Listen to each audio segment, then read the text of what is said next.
All right, this next little squid that is going to be on the show, Nick Swardson, old buddy of mine.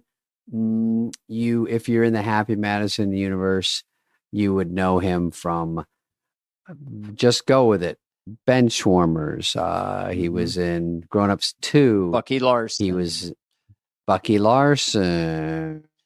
I'm trying to think of the other ones. He's in pretty much all of them peppered throughout. Also, Reno 911, he played Terry, the ice skating crazy character. Yeah. No, Terry, the roller skating. What'd I say? Roller skating on Reno 911. What a crack up. He can go to Comic-Cons the rest of his life just over that one. So very lovable guy, very funny. He's got a new special out, a new tour. He loves Saturday Night Live, grew up on all of us and wanted to talk to us. And we like talking to him. You had fun, Dana. He's just one of those exceptionally likable, real people. He's been just incredibly funny in everything he's in for the last 25 years. So it's fun to catch up with him and talk to him. And he's going to be out on a tour next year called Toilet Head. Nick Larson. Nick Swardson. I was thinking Bucky Larson. Nick Swardson in Toilet Head coming to a theater near you next year. And his special is called Tell Joke from Face. I think so, yeah. on YouTube, and that's going to be out soon as well. We hassle him about that. Very quick on his feet, always has been. Enjoy Nick Swardson.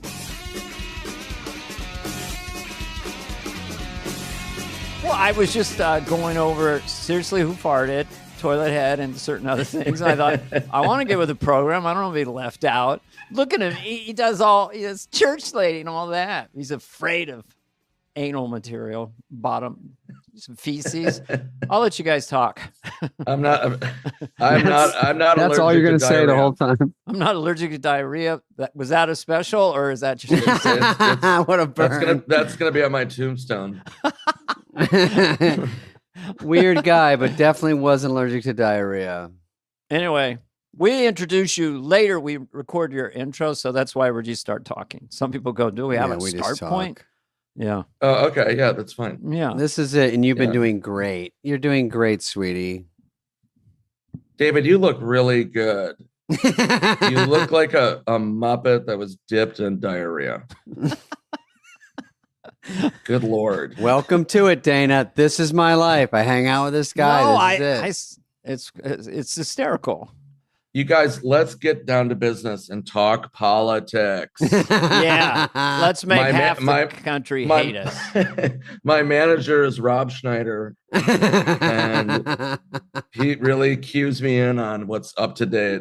They're poisoning our water. I remember when we were on tour with I don't know, Spade, if you remember this. We were I believe we were in Dallas, and Sandler got sick. And we had a big show in New Orleans the next day. And he had like a really bad like sinus infection. So I was like, oh, you should get a B12 and a cortisone shot. And Rob goes, no, green tea. No. He needs green tea. And I'm like, no, he has an infection. I go, I've seen this before. Like, he needs like science. And Rob's like, no. Yeah, listen, I went to the University of TikTok. I know more than Rob. I remember, we were waiting like in the Dallas like lobby for everyone to bring their bags down to go to the next city on this middle of like a 9-day tour. And they're like, Adam's still not feeling good. He's not coming down. And we're like, oh, wait. And Rock's like, I'm going to walk around. So we're all sitting there. We don't know what to do. And Nick suggests B12. Like typically, you get the doctor to come over and they give you a little Pink Floyd shot, when no one's looking, and you're like, I'm John Bonet now. Let's do this. And they kind of jack you up a little bit and you get through the show. But we had that all set up and the doctor goes up and then Rob ran up there after him. And we're like, Rob, do not. And he goes, that was a close one. He almost fixed him. He almost got the show going again. No, I said, this is a process. You squeeze a lemon, you take some magnesium. We were like, oh my God, canceled the show. I had a guy who was obsessed with pomegranates. Pomegranates, man. It's literally for everything. It's a miracle. It's a miracle vegetable or whatever. Pomegranates. I mean, I subscribe to that stuff, but it's like at a certain point, like Adam was really sick. It's like, a cortisone B12 shot would have fixed him immediately, or at least we could have done the show. We had to cancel the show. But like green tea, like if you get shot by a gun, you're not going to pour green tea on your wound. Well, yeah, he needed an IV. He needed water. He needed hydration. You need a smear of pomegranate. Something that can kill bacteria. Yeah, you need a pomegranate butt plug. Or just. There you go. Yeah, I remember that whole funny tour. Word, isn't it? Yeah. Was Norm on that one? Norm was not on the Dallas one. No. Norm was on an earlier one, and Norm was actually the most fun in probably a group chat. Because we have a group chat of everyone just ragging on each other. Yeah, no, I'm always confused about everything. Yeah, what? What do you mean? What is it? Was it breakfast? Like, yeah, it's called breakfast. Just everything confusing. Yeah, intentionally always doing a bit. Like every moment. It was just so funny. Like, what are we doing here? Is this called Zoom? Is that what they call it? Zoom? Yeah, why do they call it Zoom? Where are we going? I'm still in my chair. It's not going very fast. Why are we calling it Zoom? We're doing a show in space? In space? What's going on here? One time, Nick, we were on the same floor, usually, and Norm is the great. And Norm, I think I told this to Dana, but after the show, of course, the show turns into like we get there early, then we hang out in Adam's dressing room, which is like a palace, and then we go, we do the show, and it ends late, and then they find some restaurant that'll take us idiots to eat steak at midnight. So we do that. Everyone's wondering why they feel sick and gain 9 pounds in 4 days.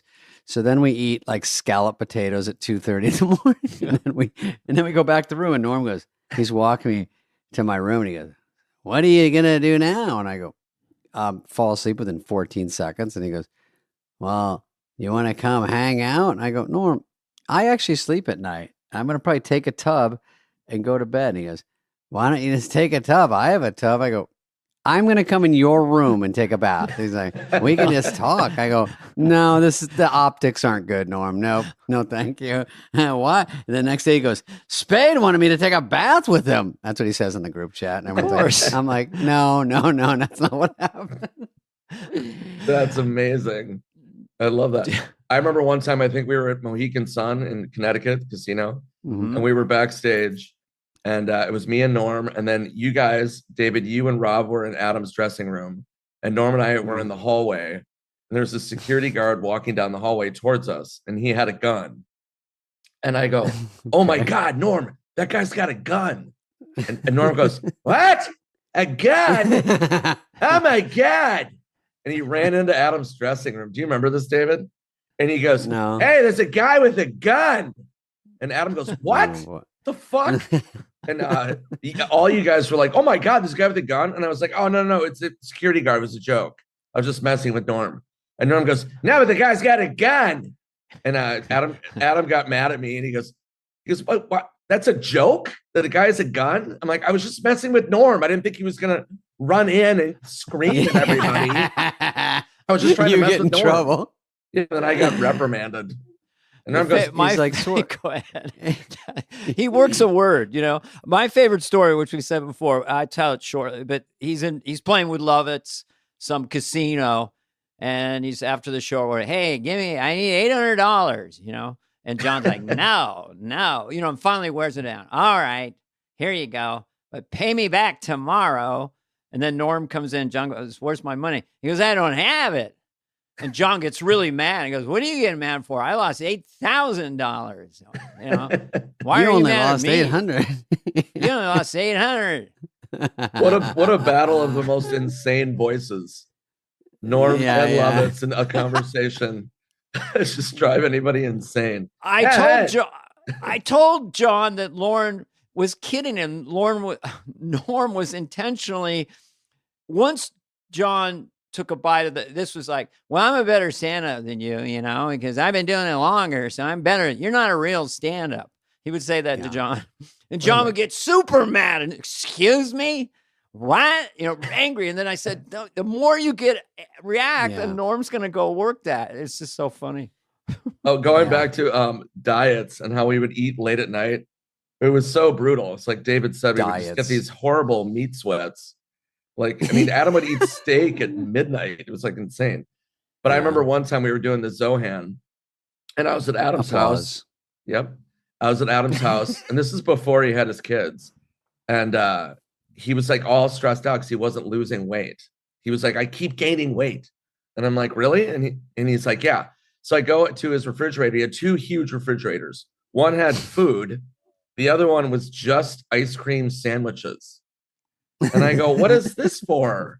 And he goes, I like ice cream sandwiches. And I go, well, when do you eat them? And he goes, well, I wake up in the middle of the night and I'll have like 4. I'm like, in the middle of the night, you have 4 ice creams and you're wondering why you're not losing weight? Like, what are you doing? What are you in kindergarten? What was the answer? Did he get rid of the ice cream sandwich? He didn't put the math together. Yeah. No, he got like a Navy SEAL to train him and punch him in the are fun. penis. Nick and I've known Nick since the very, very old days. When did I first see you, Nick? It wasn't, I want to say Benchwarmers. It was before Benchwarmers, right? The first time I ever met you, Dana, I don't know if you were there. It was at the Aspen Comedy Festival, and they had an SNL reunion in Aspen. Oh, wow. I was there. At the HBO Comedy Festival. Yeah. Farley was there. And that was the first time I met you, David. I don't think you remember it. I remember we went out with Dave Becky. Okay, I love Dave Becky. Yeah. Yeah, and Dave, didn't he used to book you at like the San Diego Improv or something? Yeah. Mm-hmm. So we went out, and you had just booked Just Shoot Me. And you were talking about it. We were walking around Aspen, you and me and Dave Becky. And you were like, yeah, I just booked a sitcom. It's on NBC. Is that a good network? Yeah. Yeah, and you were super cocky. Oh, is that good when it's the best one? And then I'd walk up to other people and go, bye, guys. I go up to other 2 strangers and go, yeah, I guess I'm just going to do this new sitcom. And they're like, oh, hi, hello. And you were like, bye-bye. Hey, bye-bye. Oh, yeah, we should get into Nick that he has to be an SNL fan because he's a little twerp from Minnesota. You're up there struggling along, not fitting in, I'm guessing. And no one likes you, I'm guessing. And then you probably, when did you start on the old SNL train? So we all started stand-up young, right? I started when I was 19. Yeah. You were how old, David? I was 19. Dana, you were how old? Well, little asterisk here. There were no comedy clubs when I started. I mean, literally.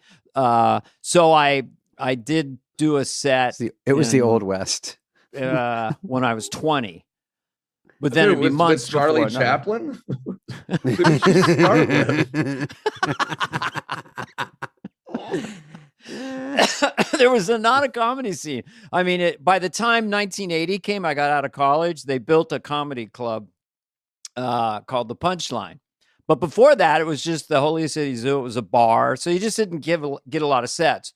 The train tracks were laid by the time you guys got there. So you start doing it and you do 5 nights in a club. In my day, we didn't have comedy clubs. A Dixie cup with a string. I played a delicatessen, and that's true. I played a delicatessen. So while you're getting your So you were a real ham at the delicatessen. This guy's That's scribble that one special. down. Yep. You're like a ham. What you're doing a special? Oh yeah, you did a special, right? Yeah, I got a special coming out July 18th, and then I've got a whole new hour touring this fall, Toilet Head. Oh, good. Well, we'll cut this part out, but what's the special? So wait a minute. I have a question. So you're going to record the special. The special comes out, and then you're going to tour. So you have a whole extra. Sorry. Okay, go ahead. Well, can you tour with the special? You have to have new material, right? No, I have a special coming out. It's already recorded. Oh, that was recorded last year, and now I've got a whole new hour for the fall, and I'll record that at the end of the year. Wow, we always talk about this. How do you Dana. get an hour? I don't know. It's hard to get an hour. Yeah, how do you? It's the hardest thing ever. So tough. But to answer your question, David, so when I started stand-up, I wasn't a big fan of stand-up. So I was a huge fan of SNL. So for me, my favorite years, I don't know if it's because just my time, but like, or my age, but like the late 80s, early 90s, like you guys' era, I think is hands down the best era ever. Because that cast was such a banger between you guys, Farley, Rock, Tim Meadows, Kevin Nealon, Phil Hartman. I mean, like, it was just insane. Mike Myers. Mike Myers. I mean, like, there was a coalesce. There was like, I agree that because you had the Bad Boys of comedy coming in, Rock and Spade and everybody, and then you still had Phil Hartman, myself, Mike Myers, Jan Hooks, Jan Hooks, and so it was sort of. I said when we interviewed Lauren, I said, "Didn't all the errors are good?" But I go, "But didn't you have a lot of weapons? You had Toots as the cat, or Sandler would sing a song, Mike would do sprockets. There was so many reoccurring characters." But anyway. Just because Spade I was there coffee. doesn't mean it was the best. Whoops. So many. I mean, it was crazy. One of my favorites. Who wrote Massive Head Wound Harry? Oh, yeah. That was it. Jack Handy? No.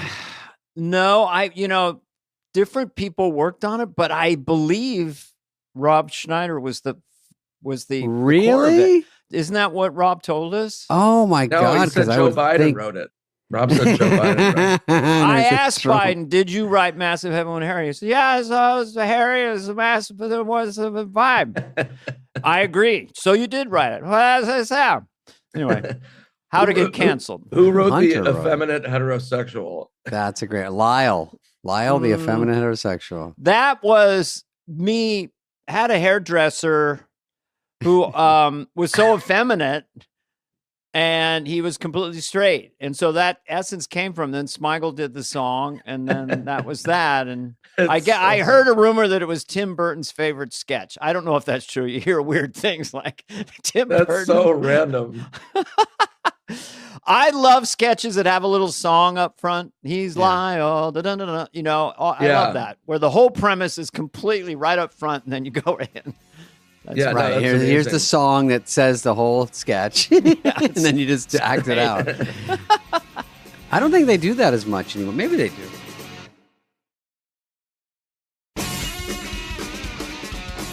So you're like a little kid. You're like an 8th grader or something. You're watching SNL, and your mind's blown. Whoops, too many weapons. And then how fanciful is it for you to go, I want to do that? I want to be a funny guy on TV. Yeah, I was like, again, I started doing improv and I did sketches and stand-up. I just never thought anything about it. So my improv company folded, Comedy Sports. And so I was like, okay, I'll just try stand-up. So I went and I tried it and it went great. It wasn't like my first time was awesome. And then it went all downhill from there. Everyone says that. First one works. The first one was good. Then you bomb. Then you just start collecting bombs. Yeah, one of my favorite stories is when I first started, I got successful really quick. When I was really young, I was 19, and I got the HBO Comedy Festival. For people that don't know, that was a huge deal. So I was a new face at 19 years old. I'd been doing stand-up for 6 months. And so, long story short, I go to the Bay Area, and I had all this heat on me. I'd signed with Dave Becky, who's a manager. Yeah. And this guy, John Fox. Do you remember that name, Dana? Know him, of course. He booked all of us up and down the coast, Seattle Underground. Yeah, totally. Yeah, absolutely. Booked a ton of clubs. So I go to the Bay Area, and he booked me in Santa Cruz. I believe the club was the Crow's Nest, if that's right. Yes. So I fly into the Bay Area, and he drives me personally to the gig. And he's like, he goes, you have a ton of heat on you. Everyone's talking about you. I'm really excited for you to do this room. I'm like, okay. He goes, I'm going to drive you personally. So it was like an 1.5-hour drive, and we're talking comedy the whole time. And he's talking about you, Dana. And he was like, you remind me of a Dana Carvey. He's like, he came in hot, young kid, just smoked the room, blah, blah, blah. I'm like, I love Dana Carvey. He's one of my favorites.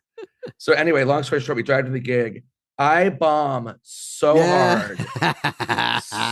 hard. Like it was one of my top bombs of all time. Oh, and then we had to drive home for an hour and a half, and he didn't talk to me the whole ride. Oh, so we went from being like all excited, and then I tank it, and it was just the most awkward. And I just kept thinking of, I am not Dana Carvey.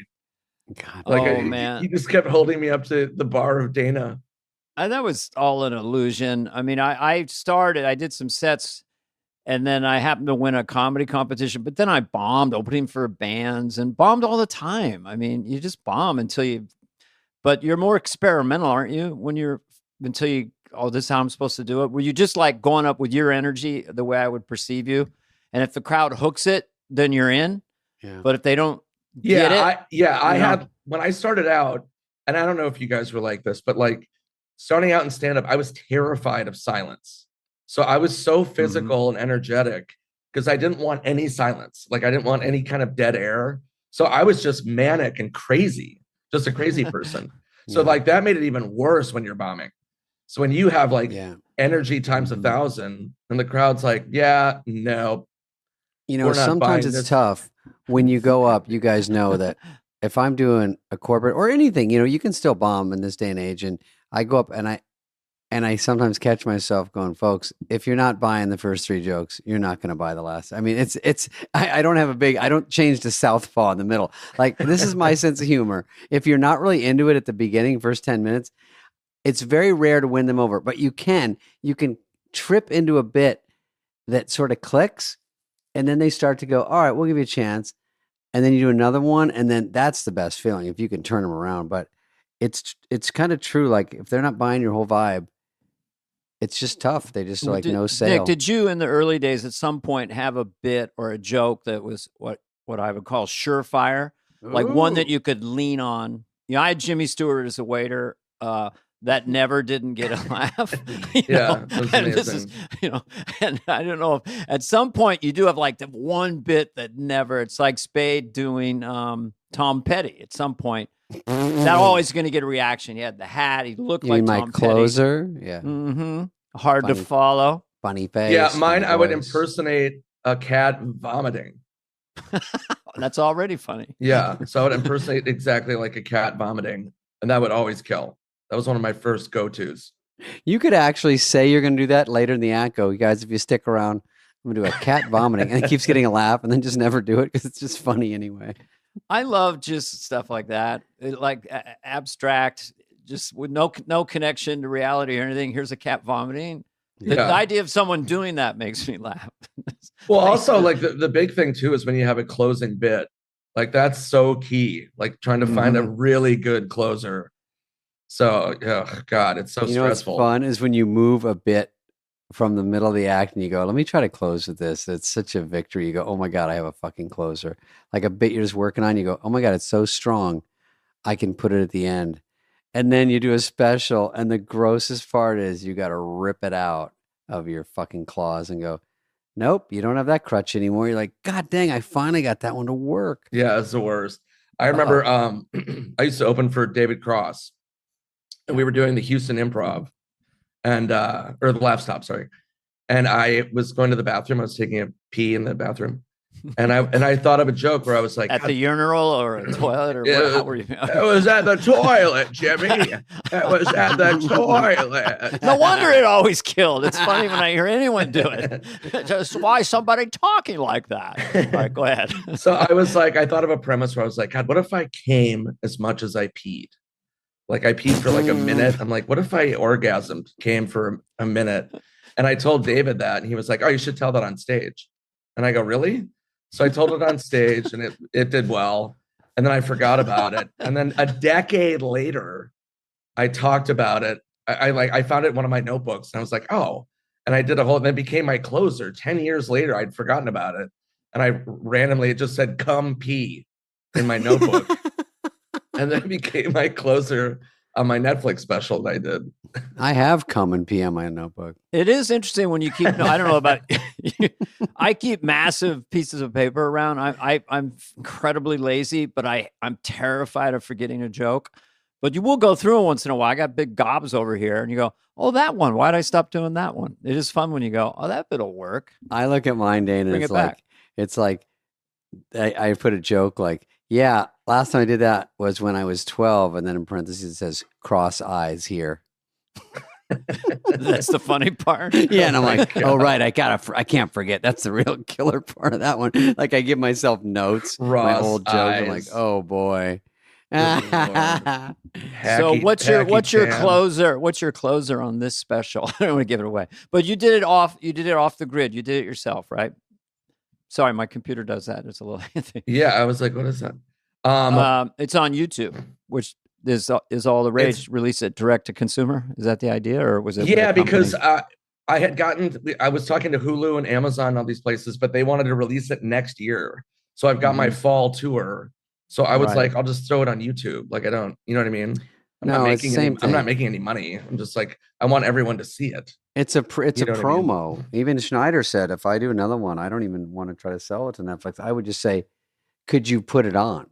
Just take it for free. And if not, I'll put it on YouTube, because you really just need a calling card of like, here's something, and you generate a little money from that. And then you push the tour. Like musicians, you probably make more when you go on the road. So you got to get people interested. Yeah. Everybody, I mean, you make money from touring. We're not all, Sandler and Rock and Chappelle, where it's like, here's Spade, $8 billion. No. I mean, the new Netflix deals are, it's more just for the platform. But how did you film it then? You're in charge. Look at Dana's thing. The thumbs up is so weird. It's so fucking funny. There's people, something I clicked, and then balloons will come down sometimes. Dana does I didn't do anything with the computer. A thumbs up pop up on the screen. It's so funny. And a balloon. I don't know what makes it pop up. Whitney did this, and balloons I feel like kept it makes falling me feel on like her. I'm doing well. Yeah, like you get thumbs up. You're like the audience. Look at how he's got fireworks. Look, now I got fireworks from doing that. Hot. Let's stop again. People are hearing this. Oh, you got it again. Your thumbs up. No, but then the fireworks came for some reason. It's funnier than the whole thing. It looks like I'm jacking off. I'm going to close with that. Your orgasm is fireworks. That's amazing. So where did you? I'm just curious about that. I did the San Jose Improv, and these producers came and they offered to shoot it for me. Yeah, they were great. 450 seats, giant balcony. Yeah, it's a great club. That's one of my favorites. Great club. Yeah, they fill it up. I might even do my next one there. Yeah, it's great over or Minnesota. I do think like that's like a small theater. It's a club, but it's like 450, so it's sort of like the perfect size to do comedy, to record comedy. Yeah, it's great. It was awesome, and the crowds are awesome. I really loved it. Yeah. David, I don't know if you remember this. One of my favorite tour moments, speaking of Rob Schneider, we did Orlando, and he was mad about something. Of course. And who stole my magnesium? Yeah, and your intro, do you remember this? Rob goes on stage, and he was like, before he introduced you, he goes, let me just talk about the shooting at the gay nightclub. Oh, the Pulse nightclub? Yeah, he goes, oh my God. Yeah, he goes, it was 1 year ago today that shooting happened. And the people in the crowd go, no, it was 6 months ago. It wasn't a year ago. Yeah, and he goes, no, it was half a year. It was 6. And they're like, yeah, no, it was 6 months. And he goes, and he looks on the side of the stage, and I'm standing next to a crew member. Yeah. And he goes, that asshole told me it was a year ago. this random guy, this crew member. And I'm standing next to him. The guy goes, I've never talked to Rob in my life. I have no idea what he's talking about. Excellent. I remember that. He goes, anyway, Joe Dirt. That was your intro. To the angry crowd and sad crowd. Hey, anyway, there was a big gay Rob, shooting. Though. Here's David Spade, a big gay comic. Yeah, it's like, what a weirdo. I know. Do you like group shows? Do you like group shows, Nick? I love it because, I mean, David and I had talked about this. The Sandler tour was amazing, but it's hard doing 10 minutes. It's really hard. Like in a big crowd. I don't mind doing an hour. I mean, I love doing an hour, but it's like, it's a catch-22 because it's easy doing 10 minutes, but it's also hard, if that makes sense. But it's great being with my friends. Like, the Sandler tour was amazing. I mean, those were my best friends and Norm, and, it was just great. Where was the show where you have that picture of me, you, and Adam back behind the stage as an outdoor event? It's a huge event. That was in Minnesota. Yeah, that was like 20,000 or something. But that was the one where I kept telling Sandler, I go, we have to do Minnesota. It's my home state, my hometown. We have to do it. He's like, yeah. And then finally, like, he didn't do it. And then finally he did. And it sold out immediately. They had to add like 5,000 seats. It was like crazy. I did my last special in Minneapolis. Yeah, you did the Pantages, right? I don't look in the past. You did it Cracker Barrel? No, I don't know. Do you remember, Heather? What was it? It was a Cracker Barrel pop-up. Yeah, it was Cracker Barrel next to the freeway. What's and the had a theater? fireworks store. Let's do that. What's the theater that has 3 sides to it and goes straight up? It's like an amphitheater in Minneapolis. I played that a few times. I don't remember the name. The Orpheum? I do remember. Was the State Theater, the Orpheum? No, my next one is in But Denver, I remember the guys. audience as being especially great in Minneapolis. Yeah, they're phenomenal. They're fine. That's why it was tricky, because like when I started, I did really well, like I said, out of the gate. I'd never bombed in Minnesota, like not even close. And Good then job. then I You're moved doing to great, sweetie. Oh yeah, that was fun. All Good the cats stuff. vomiting. Oh, that's Oh, fun. he's vomiting on his own penis. Yeah. Oh, that's fun. But then when I moved to New York is when I really started bombing. Everybody What told a- me it was the best advice I ever got. Nealon, actually, I opened for Nealon at the Mall of America. And he told me, I think I'm going to move to LA. And he was like, no. He's like, go to New York. I remember him, Judy Gold, another comedian, Yeah. told me, go to New York. And I went to New York. And I would eat the hottest shit on planet Earth. I got booed off stage. It was like it just brutal. to toughen you up and just go, if you can make it there, you can make it anywhere kind of thing? Yeah, basically it was like cut your teeth. Go to the Big Apple.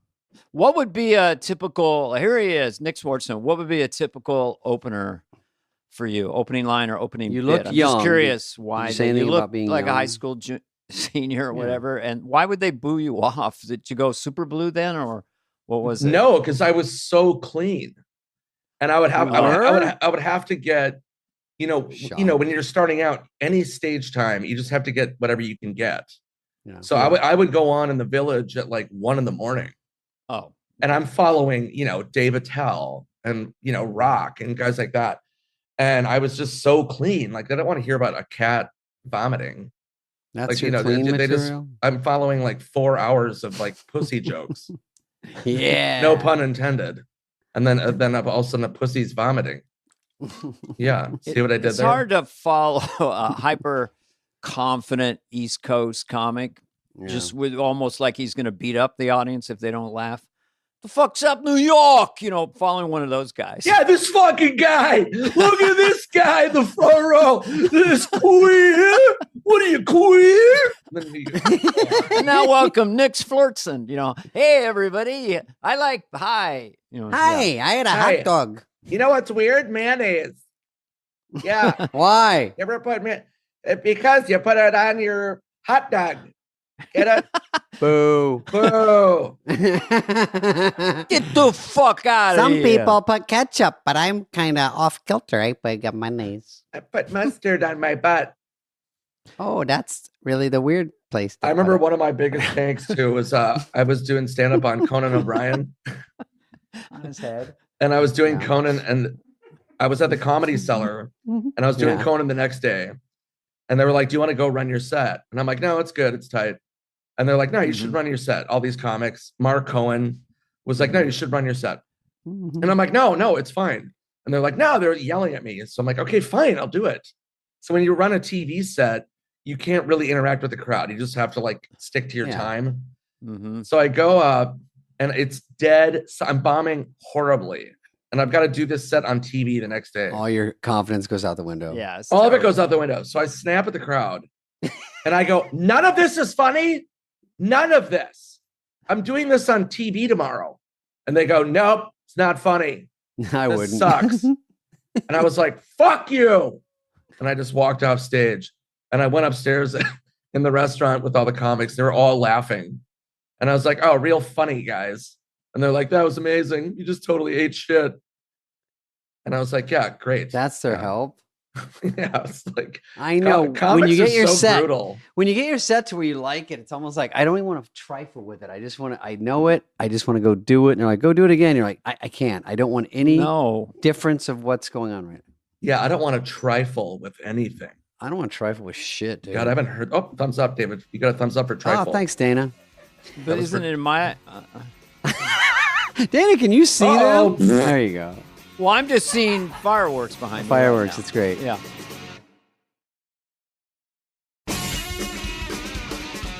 Oh, I want to talk about bench warmers because everyone asks me about bench warmers all the time. So you started writing. You're starting with Sandler. You meet Sandler. Somehow you're writing Benchwarmers with. Was it you and Covert or you and Sandler? Who wrote that? Sandler called me. I remember I was in Nashville and I was doing a gig, and he called me. Hey, I was in my hotel room, and he was like, "Hey, I thought I sold an idea to Sony," and I'm like, "What is it?" He goes, "It's called." Or he didn't have a title yet, but he's like, "It's Three Little Leaguers, whatever." And he gave me the premise. He's like, "I want you to write it," and I'm like, "Okay." So me and Covert wrote it, and then Sandler jumped in. Mm-hmm. And I remember I had a voicemail from you, David, and you said, "I've read a ton of scripts. I've had a lot of people write roles for me. So we wrote it for you in mind."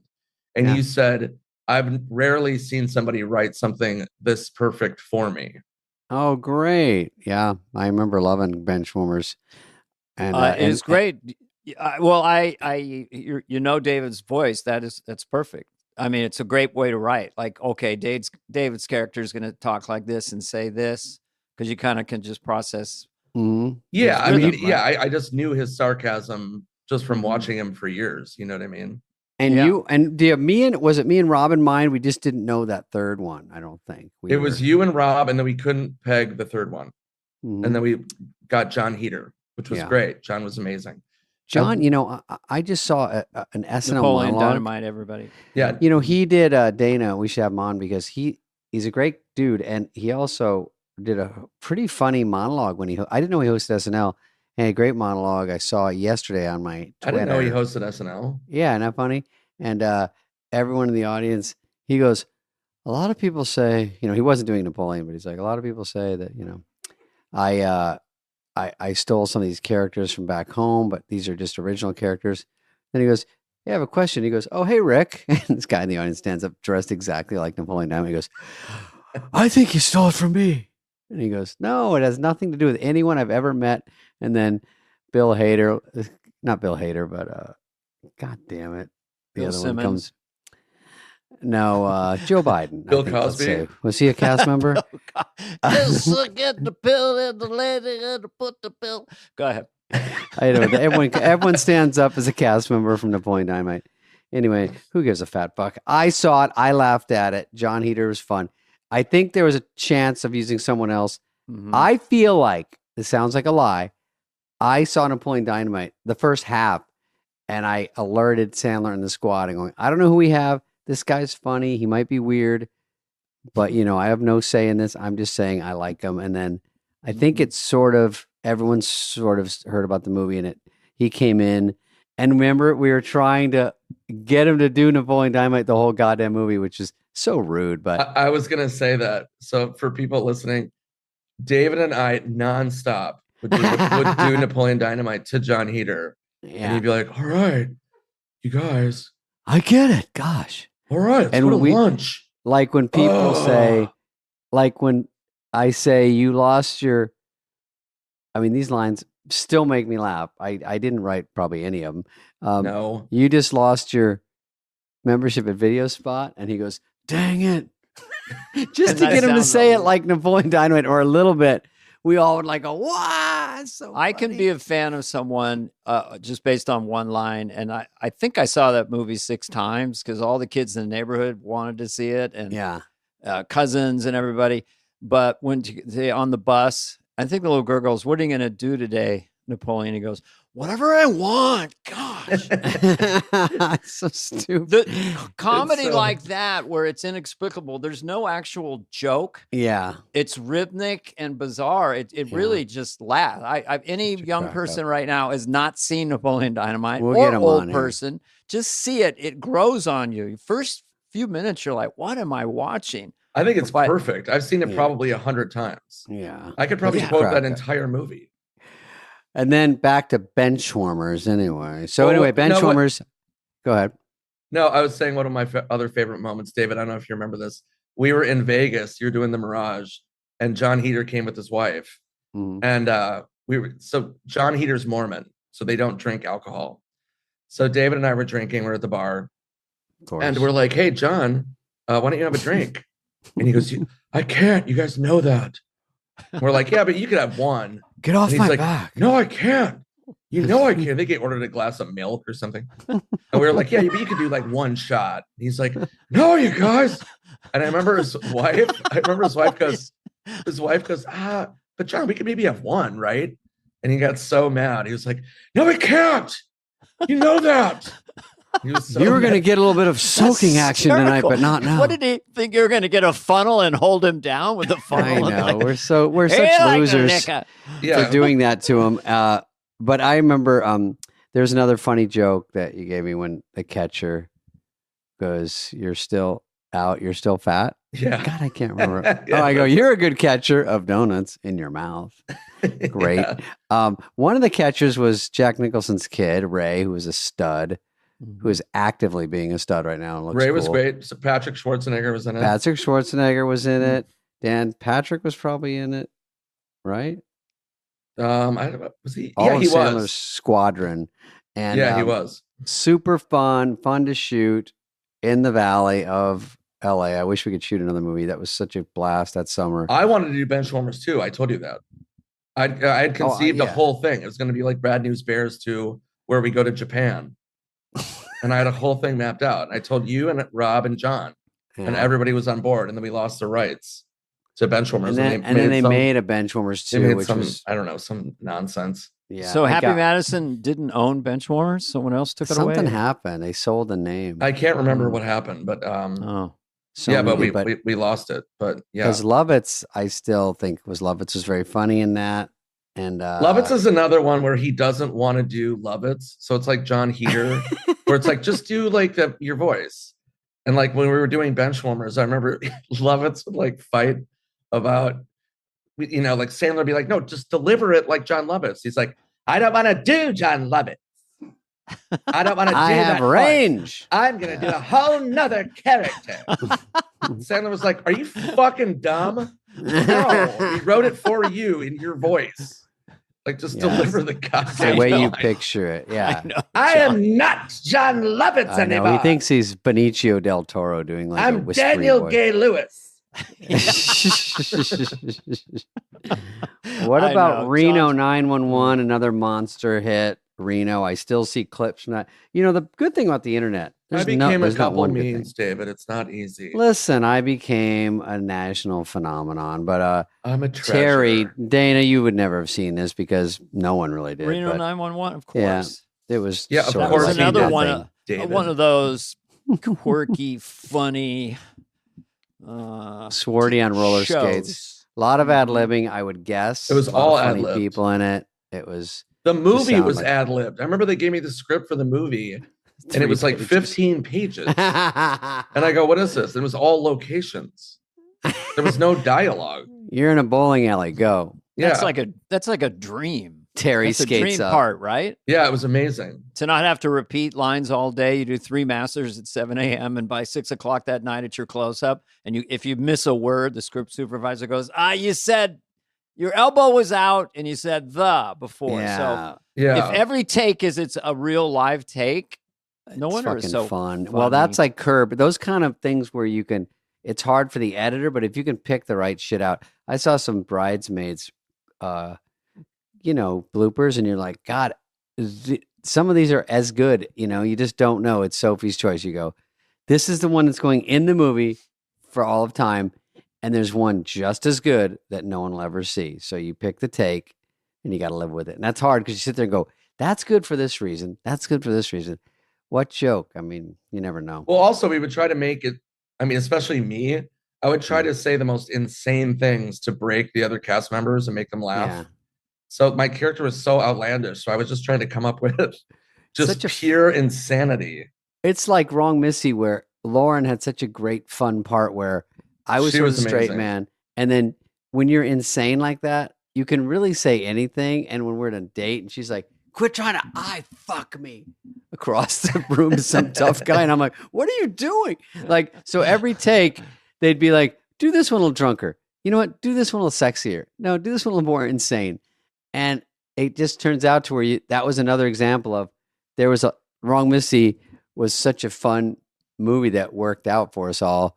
Nick was in it with us. And, but there's so many takes. I did very well in it, David. You did great. Well. You're my buddy in it. We're buddies from Portland. We're pals. And, yeah. You always Nick didn't want to shave his beard, by the way, Dana. Just so you What'd know. you say, Dana? I said, Nick is always funny.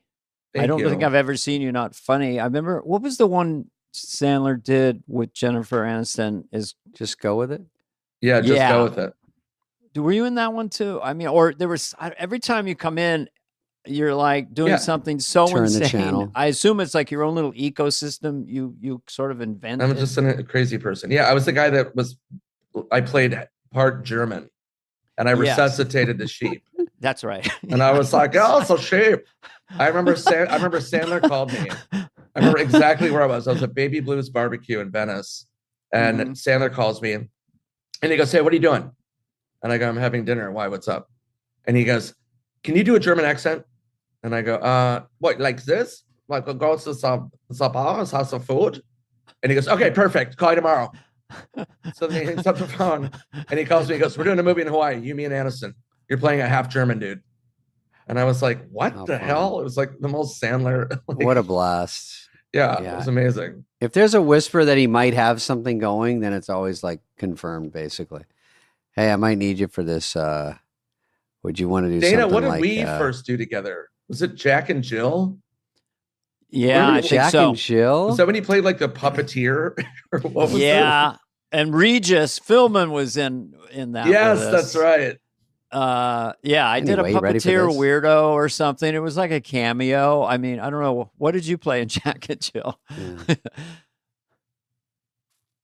I played like his coworker. We're all in Jack and Jill. Everybody. David, were you in Jack and Jill? I was a girl in Jack and Jill. Oh yeah, that's right. I made out with Al Pacino.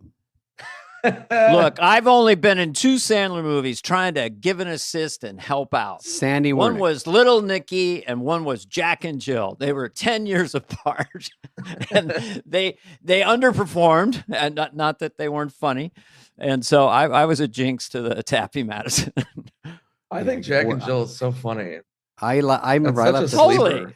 I left the goddamn premiere of Jack and Jill, and I was like, I may be wrong. This is gonna make $100 million. And I did the same thing with That's My Boy. I was like, I laughed the whole time. I'm like, I don't know. I still think That's My Boy is phenomenal. It's fucking hilarious. It's so rough. I like when he plays dirty, R-rated. It's when the comedian, when you get a sense that the person on screen is having so much fun, like Sandler's commitment to the Jill character and how much he enjoyed doing that. It was just bouncing off the screen. So who knows why things are hits, fellas? What was the biggest hit you were ever in, Nick?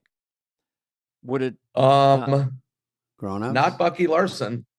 God bless Bucky Larson. That's one of my favorites. God bless. I don't know. Probably Just Go With It, or maybe Click. What about Grown Ups 2, dummy? Grown Ups 2, yeah, it's another one. Yeah, come on, fool. But I would say the biggest one that didn't do well at all in the theater, but Grandma's Boy. Oh, yeah. Huge. That became just Why massive. are we talking about Grandma's Boy? Yeah. Just kept going and going and going, right? It made it like, I knew when we were writing it, I was like, oh, this movie is so bonkers weird. It's not, I don't know how they're going to market it. Like, I knew it was not going to do well, but I knew when it hit DVD that it was going to be explosive. And it was. It like made like as much as Titanic on like DVD. It was like insane. Yeah, Really? that's one. I had one scene in it, Dana, again, and I heard about this to this day. I mean, Grandma's Boy, if you get a scene or you're just in a movie like that just, they used to grind. That's what happened with Joe Dirt, Dickie Roberts, when you do them and they go to DVD, they do pretty good in the theater, and then you hit DVD and it just explodes, and they make so much money off them. And then they go to HBO, then they go here. So someone is making money. It's not us. But in a related story, one time, little Nikki, this Nikki, and I were at lunch. I think Nick will remember this. There's 2 things happen. We're at La Scala, like 2 old women, and we're having lunch. This is way back. And because, do you remember, 2 things happened. One, you had a residual check for writing Benchwarmers, and it was so big. I was like, holy shit, dude. And you had it in your hand. I won't say how much. And then I remember 27,000. And then, don't try to do this. I know what you're doing. And then, and Heath Ledger died. We heard it at lunch. Do you remember this? I vaguely do. Yeah. Look at your diary. It's in there. Look at my diarrhea. We heard that, and we were both a little thrown because I think we both obviously knew of him, but had seen him out. And I remember I barely knew him, and I had his phone number in my phone, but I didn't ever call him or talk to him. But I remember just talking to him one night, and then I thought, oh, how weird. And then I remember it was even worse because you were there for some reason, and that made it worse. I was very sad. I never knew Heath, but I was a big fan. I was sad, and then you make me sad, and so it was all sad. This is a little off topic, but it's kind of interesting to me that Heath Ledger, his Joker kind of broke the whole form. Yeah, oh yeah. With the lip and everything, and now Joaquin Phoenix does it. I don't know where the next thing to do is have Joker back. How do you make it lipstick? But yeah, the lipstick's like this, then it's a weirdo. But the next Joker should have just regular, really well-groomed lipstick. He should look like the Bachelor. Just go back to being the normal Joker. I'm the normal guy. Because where's it going? I think the next incarnation is Rob Schneider as the Joker. As the poker. He'll poke you until you get irritated. Come on, come in my cave. He comes into that would be he comes like up to Penguin. Batman and throws fucking magnesium pills at him. Vaccinates Take these. everybody. He vaccinates everybody. No, he doesn't like vaccination. No, he doesn't like. He doesn't like. Oh, let me just say, I met. This is a random segue, but I remember going back to the Aspen Comedy Festival. It was the only time I met Chris Farley. And I remember, Dana, you've been to Aspen, right? Yeah, you were there. Yeah, and I was there, and I've been other times. Yeah, and but the altitude is really brutal. So I was 19 years old, and I remember I was having trouble breathing, like even like walking up just a couple stairs. I was having trouble. And I was 19. I was in good shape, and I remember very vividly walking home from a gig to the hotel, and it was like 10 o'clock at night, and I just heard like a roar screaming down the street. Bigfoot. And I'm like, what is that?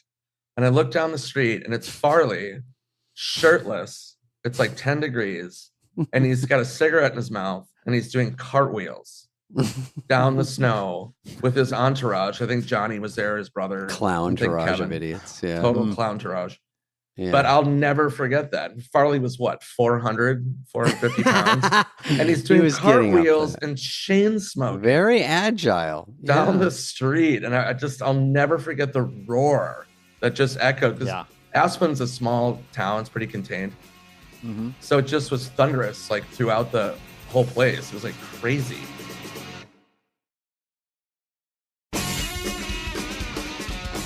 Nick, where was the gig you just did where you got altitude poisoning and you got sick?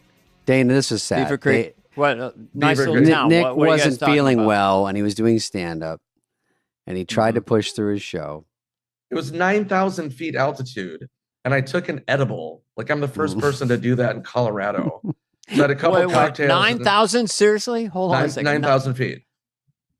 The people just live at 9,000 feet. They must all be distance runners or something. Yeah, I don't know. That's really high. So yeah. And I totally brain farted on stage, and then it ended up on TMZ, and they like took me off stage. It was like a total mess, but it wasn't bad. I didn't like pull like some Michael Richards thing where I started. No, it was more of a Biden. Mind. No, easy on that. Michael Richards. Yeah. No, you just I don't say. Some words. Didactic or facetious. So when you have that and you got the altitude, you got the edible in you, and it's not happening, what is the back of your head? What are you saying to yourself internally? Abort mission. I am having a trouble. I should get off stage, or is it just sort of a slow motion? No, I could have figured it out. I was just a space cadet. But they weren't being very patient.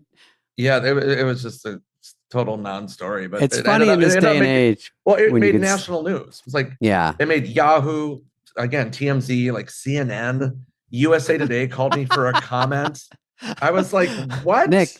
We'll be back with more stories about Ukraine. But first, out of Beaverton, Colorado, a comedian goes off stage 20 minutes early.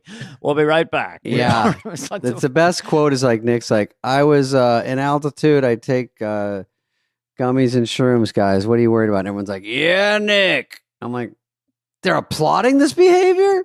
Yeah, they're applauding this behavior. Then the next weekend he sells out. This is the classic things that happen. Oh, then I just ripped it.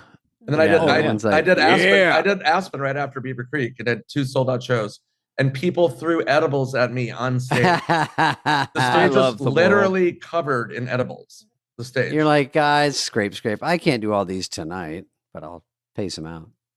People love but they, it's a human story, I mean, they do love talk about authenticity and stuff. And then would you talk about it, make jokes, and they throw edible. I mean, then it's like, Yeah, I was very self-effacing about it. I mean, I talked about it on stage for a while, but there was a rumor that you ate a bowl of your own diarrhea, and I was like, no, I don't. Maybe. No, I snorted it.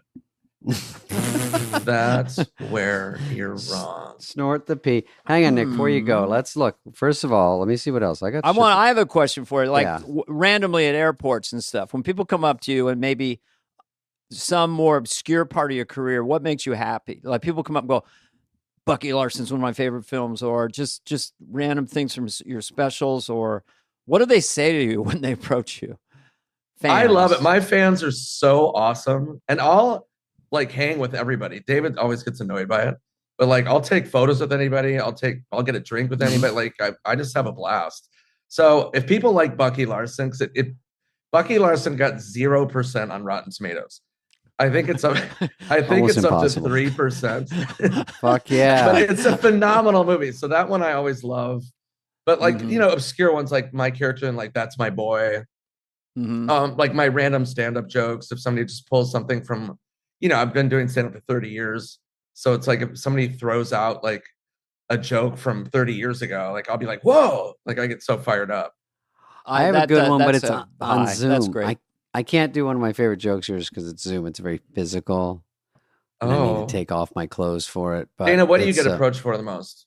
Okay, the most, it's either, I have a joke for this one. Hey, do George Bush Sr. And I go, not gonna do it. That's all one of those. Killer, beginning, classic. Middle, end, and you're out of there. Hans and Franz, Church Lady, Garth, all that stuff. But once in a while, people will come up to me and go, oh, my friends, every month we talk about skinheads from Maine, which was a sketch that Stephen Colbert and I did on the ill-fated Dana Carvey show. Where oh, wow. It was a flight of fancy. Why are racists always Southern guys? Couldn't they be from New Hampshire or something? So it was like, well, it's like, what you doing there? Well, I'm whittling a hate stick for beating Spaniards. So it's all that Petridge Farm type guys, but they're complete racists. Right. So the specificity of that and the complete non sequitur of someone bringing that up to me is great. I like that. Chop and broccoli, I get a lot too. Oh yeah, I was gonna say, but I mean, all time, Garth is one of my Wayne's World. I can quote start to finish. I still will just randomly just pop into Garth and be like, "I love you, Dream Woman," and then when you're playing the drum set, the guy goes, "That was amazing, dude," and you just go, "I like to play." That's right. You got it. So good. See, that makes me happy. Any kind of line that doesn't really have a punchline, that it just exists, it can keep continuing to be funny. If someone says, "Thanks, I like to play." Those are the kind that don't kill the at rhythm read of through, that. and then they kill in longevity of a movie where you say, these are our three big jokes, and then over time those get on the back burner. It's always these weird lines come out. Yeah, throwaways. It's the throwaway, the quirky ones. Yeah. If you're gonna spew into this. Yeah, That's a great one. Just a little spew. But the rhythm of it, sometimes I would lose it. I'd start sounding more like a regular stoner dude. But the whole key is that guy talking like this, those sort of rhythms. Yeah. I could do it. That part is infectious to me. But anyway, thanks for being my guest today. Let's talk more about me. Well, wait, one thing, side note, is that I would get in arguments with Sandler about it because he never did DVD extras or outtakes. Yeah. And I was always like, we have so much fun filming. And I'm like, dude, there's so much great material here for a DVD. Everyone and he's wants them at the end. And he goes, yeah, no, nobody, everybody else does that. He's like, I don't want to do it. And I was just so bummed because people would love it. Because I agree with you. Sandler and I crack up all the time. Yeah, he doesn't really like you, but David. So it's not true, David. He's my best friend. Oh, that's funny because we were just laughing about you the other day. Peter Sellers, they'd have to shut down the set. I mean, they would literally, he could not keep a straight face. They just go home. At the end of being there, they have outtakes of Peter Sellers, and he just can't hold it together. Yeah, he was notorious. Hours and hours could not get one take. That's amazing. I didn't know that. Yeah, look at just go on YouTube. Being There, Peter Sellers outtakes. It's at the end of the movie, but it's fascinating. Really, a guy that brilliant.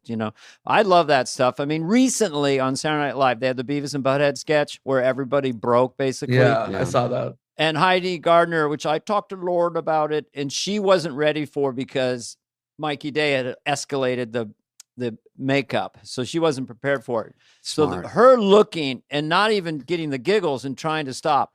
Look, and then just completely burst out laughing. It was an irresistible laugh for me at home. Yeah. I was like, just losing it all. Completely no pretense, like trying to hold it. That was really funny. Mikey Day is hilarious, by the way. I used to watch him before when he was doing sketches on like Funny or Die and stuff. He's such a talent. Really and great. A great writer as well. Yeah, really brilliant. Yeah. Nick, say the name of your special again and say the tour so we get it out there for everyone. July 18th, YouTube, Make Joke from Face is the special. Okay. And then in the fall is Toilet Head, NickSwardson.net. You have the best names. NickSwardson.net. Just those two are the best names. Yeah. Make Joke from Face. Well, it's like, seriously, who farted? I remember when I was meeting with Comedy Central, and that was my first hour special. And they're like, what do you want to call it? And I go, seriously, who farted? And they're like, oh, that's funny. But seriously, what do you want to call it? They didn't believe me. Exactly. And I was like, seriously, who farted? And they're like, oh, you're serious. That's what you want to call it, the name of your special? Oh. And I'm like, I don't take myself seriously. Like when comedians take themselves seriously or try to make like a cool name for a special or try to sound cool, it's just like, get over yourself. What's interesting about names like that is that eventually at some production meeting, maybe for some other thing, they'll refer to Toilet Head casually. Well, we were shooting Toilet Head in San Jose, and when we shot Toilet Head, Nick wanted 6 cameras. We had 5, I believe, for Toilet Head. Was it 5 for Toilet Head? Yeah. So that'll happen, and so that joke lives on as soon as people refer to it in a serious way. When we did then the joke is complete. Yeah, totally. Yes. Well, that's why when I thought of Seriously Who Farted, I was hoping so bad to get nominated for a Grammy for the album because I just wanted someone to say that on stage. Trevor Noah. Seriously, who farted? And next up, the nominees are Nick Swardson. Seriously, who farted? And then the crowd would be like, "What? What is it? Are they asking somebody who farted?" And Dua Lipa is like, "Yeah, talking to me." And eventually it'll be truncated. I was shooting Farted. I directed Farted. And I was on Seriously. Seriously, who farted? I'm trying to think, what's the funniest accent to say that? Seriously, who farted? Maybe it's Garth. Nick Swardson. Seriously, who farted? I feel like a lot of people farted on Wayne's World. Seriously, who during farted? The shooting. All right, Dana. What's your name, Nick? Thank you, Nick. Nick Swardson. Yes, thanks. Nick Swardson. Miss you. One of the funniest guys in America. Go watch his show. Watch us. Make Joke from Face. Make Joke from Face. That's his. And his the tour, Toilet Head, coming to a town near you. He will not be at Beaver Creek, Colorado on this particular tour, but soon he'll be at 12,000 feet. For sure. He's playing the Swiss Alps at 14,000 feet. My next special, I want to do 90,000 feet. And take a bunch of mushrooms. From the space station. All right, I love you guys. All right, bye, guys. You're two of my favorite people ever. You're hilarious. Love you, Nick. Thanks for coming on. Namaste.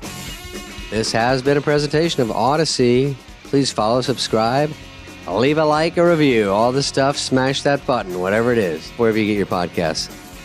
Fly on the Wall is executive produced by Dana Carvey and David Spade, Jenna Weiss-Berman of Odyssey, and Heather Santoro. The show's lead producer is Greg Holtzman.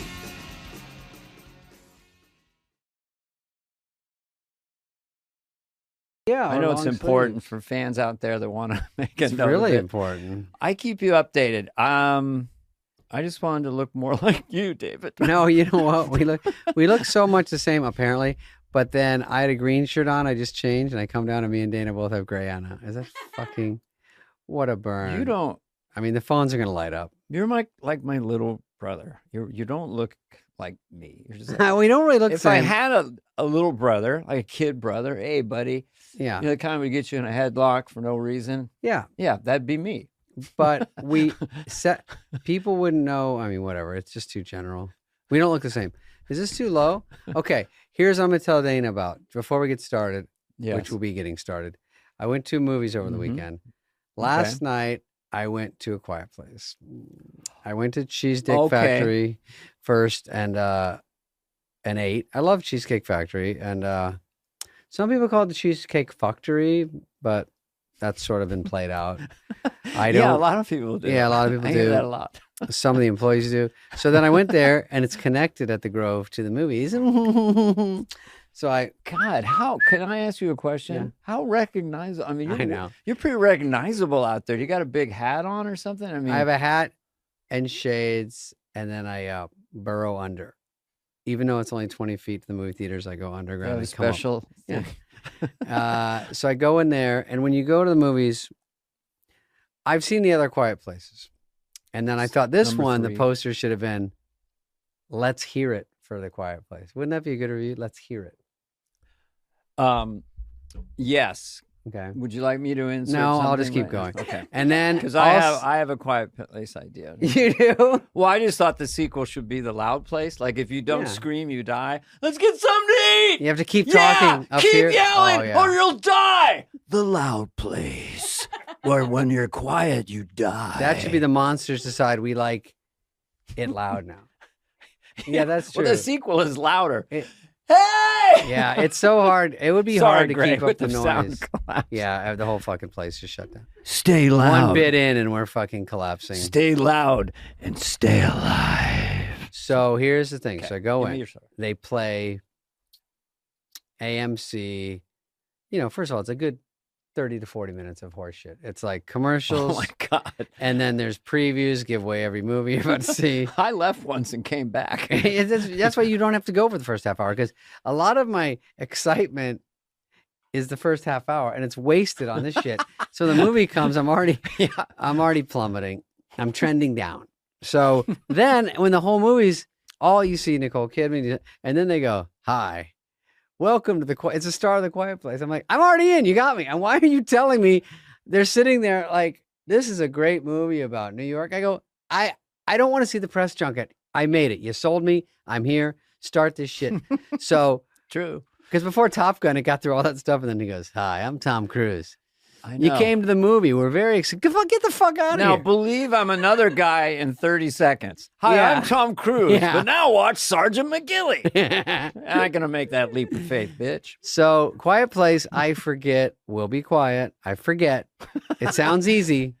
It's Yeah. a silent movie, right? Pretty much. At the beginning, Yeah. they don't know what to do with it, because I just picture the Mhm. pitch meetings like, we did this or the other one. This is all New York. Yeah. And another big part of it is the aliens. They have to be cool. You know, they have to be good look. They have to be like interesting, scary, which they were. No Were they problem. the same as the other movies? Yeah. Oh. But they all kind of turn into alien when they get close to you.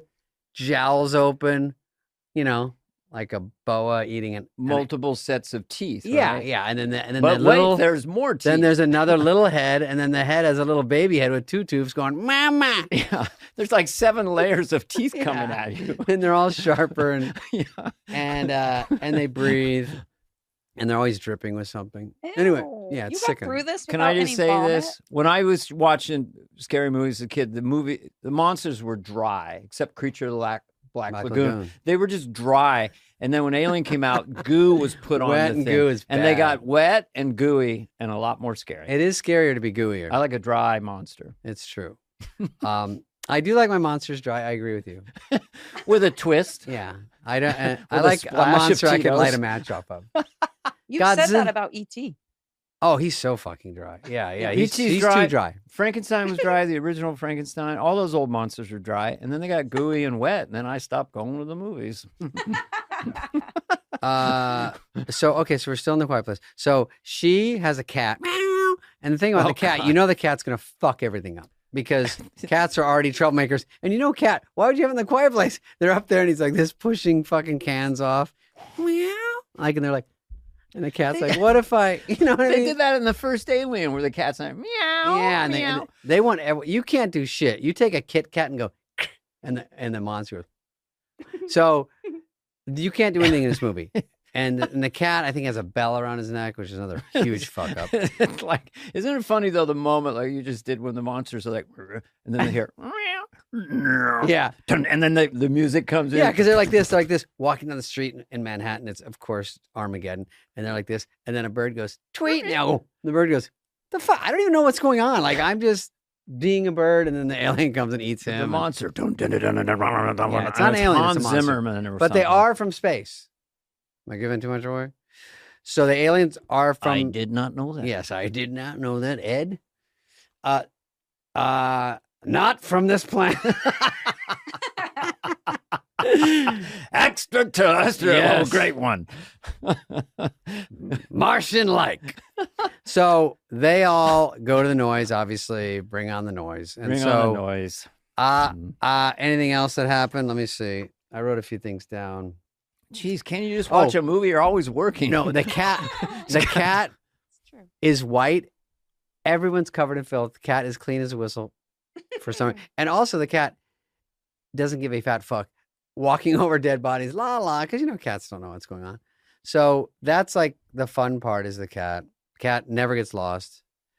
And then at the end, I walked out, but I tiptoed out. Well, people get so attached to cats and dogs. But remember, if you had a heart attack in the laundry room and no one was around, which one would eat your face first, the cat or the dog? Let the viewers send us. Let's go to the phones. Evan? I feel like the cats would because they wouldn't even let your body First they get would cold. sniff a little bit, but within a week or two. First of all, they go through your pockets, get your iPhone. I want to see you mime that out with effects. The cat eating your face. That's the cat getting hit with milk when you go, milk a joke, and you give some of the kitty. And then the people going, aren't you guilty, Frisky, for eating your master's face? No memory. Okay, so now let's get to the other news. What was the other news this weekend? There's nothing really going on. This concludes. This is a short one. They don't have to be any length. We do have to quiet. We have to acknowledge the assassination attempt because we won't try to do it in the super darkest way. We just have to say this happened this week. We are on Monday. This is on Friday. So if we say anything wrong, sometimes we do our episodes 2 months in advance and they're all about current events. So they don't wear well. Yeah. That Quiet Place review was about the first one. I'm not even kidding about the Loud Place. This was Place. filmed in 8. I think the Loud That's Place a good would idea. Crush. Because you'd wear jangles and things and pots and pans every second, like someone sees Hey. You couldn't keep Stay it up. loud and stay alive. Oh, also, I don't want to go back to the Quiet Place, but I want to do it more. everyone's filthy. But now and then, the leads, they look like they took a shower. And you know what? They look too good. And I'm like, you didn't get a shower in because you can't go continuity too loud. Like they think they look too bad, so they clean them up a bit.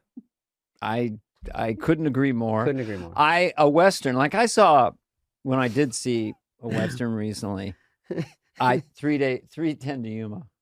I love that one. And Russell all Crowe. the cowboys had shitty teeth, yellow, brown teeth. I hate it when you see a Western, it's all filth everywhere and then fucking white veneers. Hello, everybody. I mean, it's like, come on. Everything is filthy. Right. But giant white teeth throws me out of the movie, David. Do you know how much veneers were back then? They would cost 3 veneers. That's an Italian currency. Okay. 3 veneers to get actual veneers. Yeah, they were like 10 cents, but that was a lot.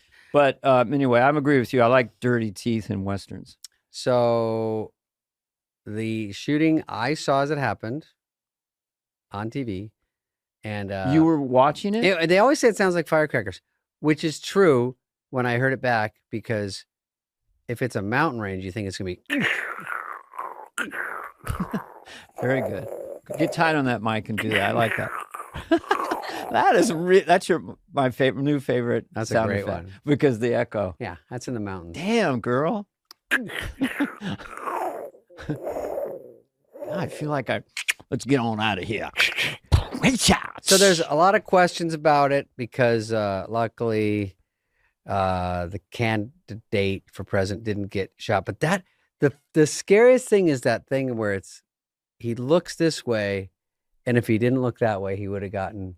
It would have been like a JFK thing. And for America to see that, for kids, I was actually very thrown by it all. It scared me because when it was real, you thought, oh my God, what if he's shot in the back? Like, I don't know. When he went down, I go, he could have one in the back, couldn't feel.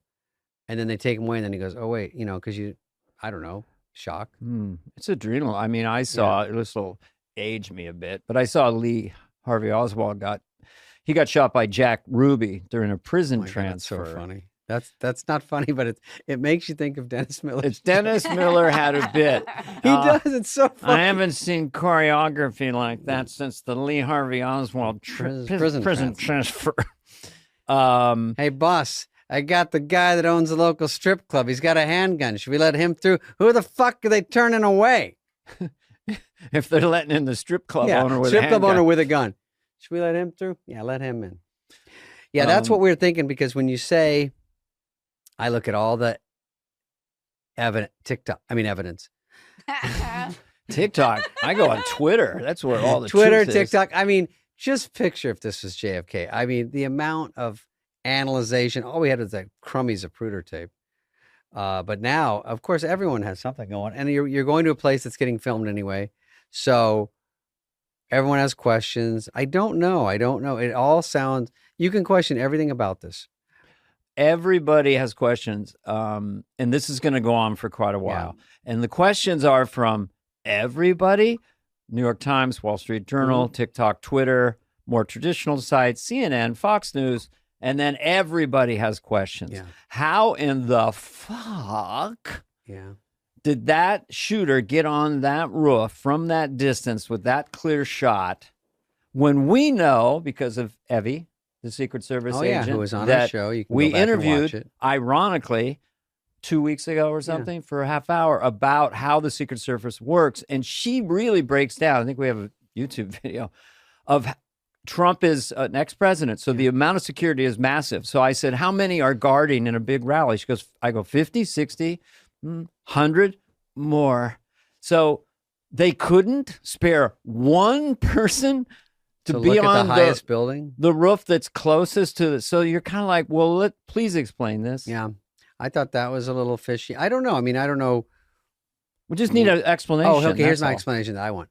Is the sniper, Secret Service, whoever is watching and guarding, looks like he sees the guy and he's got him, looks up, Trump gets shot, goes back down and pulls the trigger. Don't you think it would be cool if you see a guy with a gun, just shoot him? I don't know the procedure, but if a guy's laying down, prone position with a rifle in camo or whatever, just shoot him and worry about it later. Well, you assume from people I've talked to, I talked to someone who's in the military. Yeah. They don't have different frequencies. They are all matched. So this whole thing you see in the movies, kill one, section 7, clear, fine. Roger, I mean, you know, in a second. Eagle. We have. So it's completely mysterious. You could only say that it was like the Challenger explosion, that like 10 coincidental things went wrong. Mm-hmm. They say locally they give certain jobs to local police. So the local police is like apparently Barney Fife or something, because they didn't have someone on that rooftop. Yeah. I can't understand why they didn't have someone on that rooftop based on the scenario I'm seeing. I'm not a conspiratorialist. I like to get answers, but I have a lot of questions. Yeah. And I have to say, just out of sensitivity and respect, the gentleman who did get killed, saving his wife and daughter, apparently, you know, my heart goes out to them, and that is tremendously sad. There's so many aspects to this story, and there's so many. Did you send me the video of behind the scenes? I sent you something that Yeah. So behind the actual podium where Trump was speaking, there was a person hushing people away from the right before it happened. Yeah. It looked like Secret Service. Got up, took people out from behind Trump, and then he holds them there. And then when everything happens right then, when he gets there, blam, blam, blam, he doesn't run on stage. They all run on stage. When they're getting Trump off, he's still crouched over there. Yeah. That was a weird one. But again, weird. I don't even know if he works there. I don't know why. You just don't know. It's again, you just have questions. What was that? We have no answers, but why they're making a big deal. Who's that Vincent guy? The hat. That was apparently someone online saying it was some guy who was actually in Italy. Is that the story? He's been at it. It sounds like there's a lot of videos of him behind Trump at every single. Oh, there's a guy that was behind Trump? He hasn't. They've named him. Oh, okay. I don't know if that's anything. Everyone behind is like a subject, because the woman, she went down, then she immediately took her phone up and started filming. And you're like, What are you doing? All I know would is say, oh, sorry, just the no, please. Secret Service bun. There was 3 women involved in it, and they were all badass. But the one with the bun, she really took it all in control. I just want to let everybody know. Secret Well, I mean, the Service- one that Trump was leaning That on she- is yes, yeah. she took and him- then she even when he got in the car, she still stayed and kept moving. Like she, Is that her on the screen right here?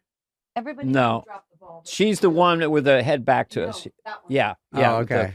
What about this one? She's a star. You know who's playing her in the movie? Greg, show. I don't want to say. Okay. Okay. See, we can still smile it's as a we talk joke. about this. I'm not doing all my jokes because at first someone said it was Alec Baldwin. I was like, oh, no days off for this guy. No. We're not putting that in. No, that's just we can No, cut just- anything. I Say mean, no anything. days Oh, off. yeah, Is we can funny. trim. He just got to quit. And he's like, What about him leaving for coffee?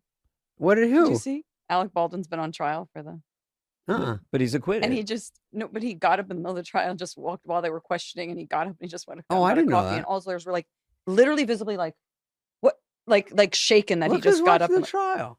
I didn't know that. you didn't see this?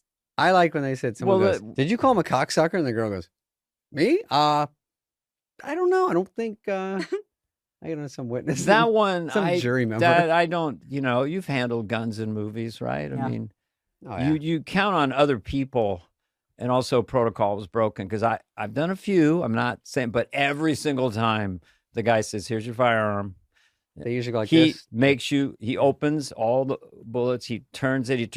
He looks down. You And can he see makes through you it, look yeah. down the thing. You look in the chamber. I mean, it's all. Once that's not happening, then anything can happen, and the tragedy happened. But And there's low budgets you don't know. But, when I see Rust, when I run to see it at the little theater of the Grove with 4 people, I'm going to, every time he points the gun at the screen, everyone's going to go, hey, come on. Is that the real one? Come on. It just makes me nervous. He's not done.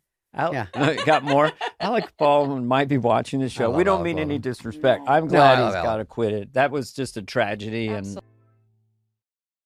Okay, Dana, this we're going to talk about away luggage for a second. And as you know, I go away a lot because boy, I'm a you do.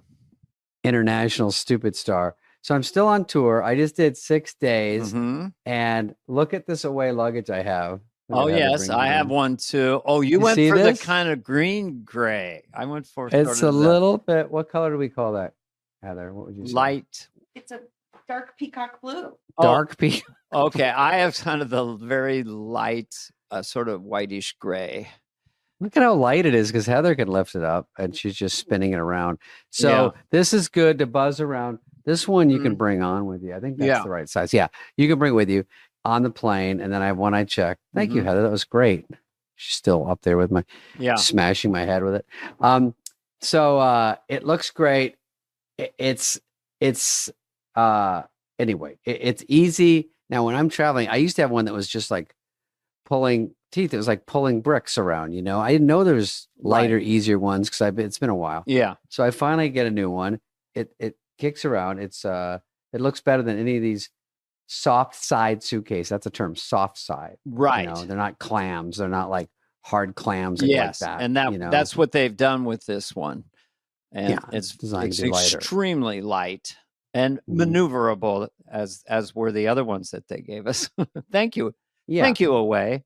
Yeah, away. They soft side comes in 4 of their best selling sizes, Mm-hmm. and they're good colors. The 2 carry-on sizes, 2 check sizes. There's 4 colors. This is blue, Heather. It's not as tricky blue as you Right. thought. Mine was It's gray, blue. technically gray. And then there's a Yeah. pink and a black. Yeah, Mm. it's high strength nylon. You always wondered what these are made of. Yeah. High strength nylon because it doesn't get smashed. It's tear resistant, water resistant, and I've spilled because there's so much stuff here. It doesn't even matter. Oh, yeah. It You doesn't could matter. throw anything on the one I have, the gray one, and just take a little cloth. Boom. And You it's know, clean. Like if you miss your flight and you cry and your tears hit it, it's fine. Doesn't matter. Yeah, it's totally fine. It's soft, but not sensitive. It's durable, flexible, and expandable. Everything you want in a carry-on piece of luggage. Maximum. Anti-tipping stabilizer. Yes. You understand? The thing about these are they are kind of fun. I'm not saying it's fun to snake through a crowded airport, but you can get one of these in front of you, and it's almost like you're doing a dance. You're going left, you're right, you're dragging. I mean, you can spin it around, get it past people. I mean, it's very, very compact, but holds a lot. You put another one on top of it. I've got a smaller one just to like walk on with like lunch and just put right on there. Yeah. You got to check out the new soft side luggage from Away if you can. Head over to awaytravel.com/fly. That's awaytravel.com/fly to see the new soft side luggage from Away. I already showed you one. awaytravel.com/fly. All right. Should we do some headlines? You want to talk more about? I just have one more thought that's not funny, but I do find it interesting. Yeah. If you took all the cell phone activity we can find, all the police walkie-talkie find, all the activity when they're setting up before the audience comes in, interview all the people, mix and match with other arenas. How did the killer get in there? How did he get on the road? Put it all and put it into an AI. Beep boop bop beep bop. Only when the AI might go, David Spade. David Spade. Me? Could be. I'm just saying you could. I don't think you had anything. You didn't.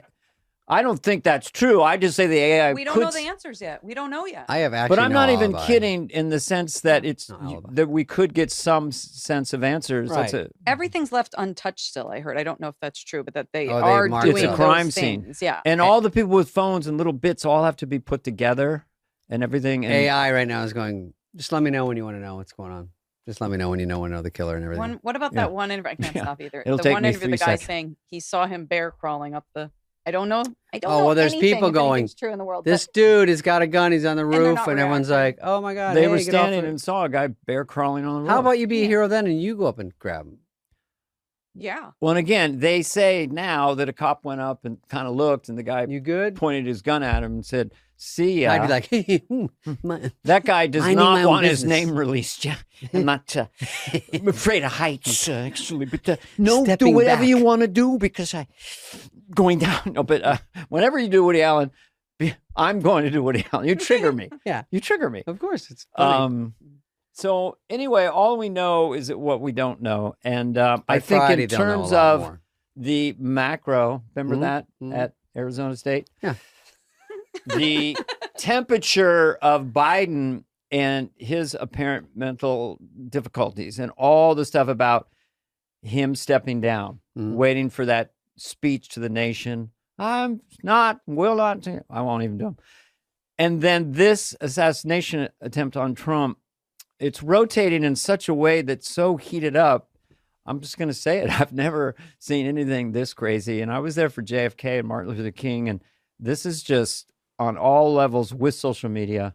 It is crazy. It's I'm going out on a limb. Agreed. Everyone in It's a here, real there's strong 3 people take. in here nodding, It's 2 of crazy. them nodding. Greg went to state school. Where'd you go to school? Where'd you go to high At school? Temple. Where So did you that figures. drop out of high school? He's not reacting. He went to Temple. No, I have no idea what Temple is. Oh, really? I went to church. Anyway, Yeah. I let- went to Synagogue U. let's night. look at the hot headlines before we get. Oh yeah, this is a feel-good story. I love seeing Princess Kate at Wimbledon because she's gone through the ringer, and her kid was there. I think that's Charlotte, and she's smiling, and Kate looks gorgeous. Out the whole day, rotting in the sun. I couldn't do it that long. She's tougher than me. She's there, and she meets the winner, and she has a great time, and everyone is excited to see her. So really nothing, no jokes here, just really fun to see Kate from England. Getting the insight through Meghan Markle and Prince Harry about how difficult that job is, what they do, the royals have to do. You go, oh, poor baby, they live in a palace. But it's a fishbowl life. It's a lot of just ceremonial stuff. So from afar, you find yourself liking her. She has a likability factor. very There's an likable. empathetic vibe to her. And, you know, as someone who's been married for sure, it feels like, to me, because I mostly watch tabloids, that her and Prince William have a very strong marriage. Yeah, they seem like a good couple, and the kids seem all cute. And I like this story. We'll move on because it's not funny, but I like it. I liked it. We wondered where she was for a long time, so right. it is nice to see her. And That's why, out like- doing something that We fun. can be sincere and real and then Yeah. funny. That's how we are in real life, right? It's hard for me, yeah. No, I've seen you. I've seen you When? tear up at No, I one tear of up. the. I cry at commercials. All right, holy matrimony. This is just a story of another super rich guy that invites just famous people. I think he pays them to come to his wedding, and it's hilarious. I'm not really hating on it. I probably would have gone. You know what my wedding fee is? It's pretty high, actually. But I go, hey, good job. Hey. I would go I do in everything. a second. Do we know who went and how much they got? Pirana Chopra went because she's sort of the queen over there. Pirana Chopra? Yeah, the one. She was in Quantico, and she's with Joe Jonas. Nope, one of the Jonas. Is that brothers. a good? Hello. One of the Who? Nick Jonas. Hello. So I would like to talk to Nick Jonas, please. I will hold. Hello, Nick. I want you to come to my wedding and give you a lot of money. You get 1 million shrubles, and they go, oh, and that's only $9. You don't know it. I'm doing Indian accents Yeah, now. well, it's India. Well, my best friend is from India. Yeah. Who else? Who else went? Oh, who else went? I heard Kim K. Yeah, when you can get these people to come to your wedding, it's so fake. You're just buying them, but they walk around, great stuff. Oh my God, you guys are so cute. Like, what do you say? Because you don't know them at all. Thanks for hiring me. What do I got to do? Shake your hand, get a photo. Let's knock one out. Well, it is kind of interesting that you got all the planes, you got the mansions, you got all this money. And then what else don't we got? We need celebrities. Mm-hmm. How about Dana Carvey and David Spade? They'll come in for a cool $500,000 each. We do the podcast mingle. There. Or we do the podcast, and then we mix and mingle because they're going to want that for what they're going to pay us. Then you do a few impressions. I get up there and whatever I do. I'll do Biden, Trump. David will crush with a story about. I'll talk. I'll redo Quiet Place. A Pizza Hut chunk that's extraordinary. Yeah, I got good stuff. Oh, this lady says another soloist in the first. Oh, she's freaking out because she said people over 50 don't use filler words. And that's not true because I do, and I'm 48. Well, I'm almost 50. Okay. I need more information. So she says it's very clear that if you're older, you're smarter because you don't go like. Oh, those like, words. You don't fill your sentence. You just say what you want to say. And also, people over 50 don't have vocal fry, which they have on The Bachelor. You know what that is? Where they go, yeah. Where it kind of fades out. Yeah, Scott. It's they just kind of growl it out. Everyone on Bachelor has it. Everyone on Bachelor in Paradise has it.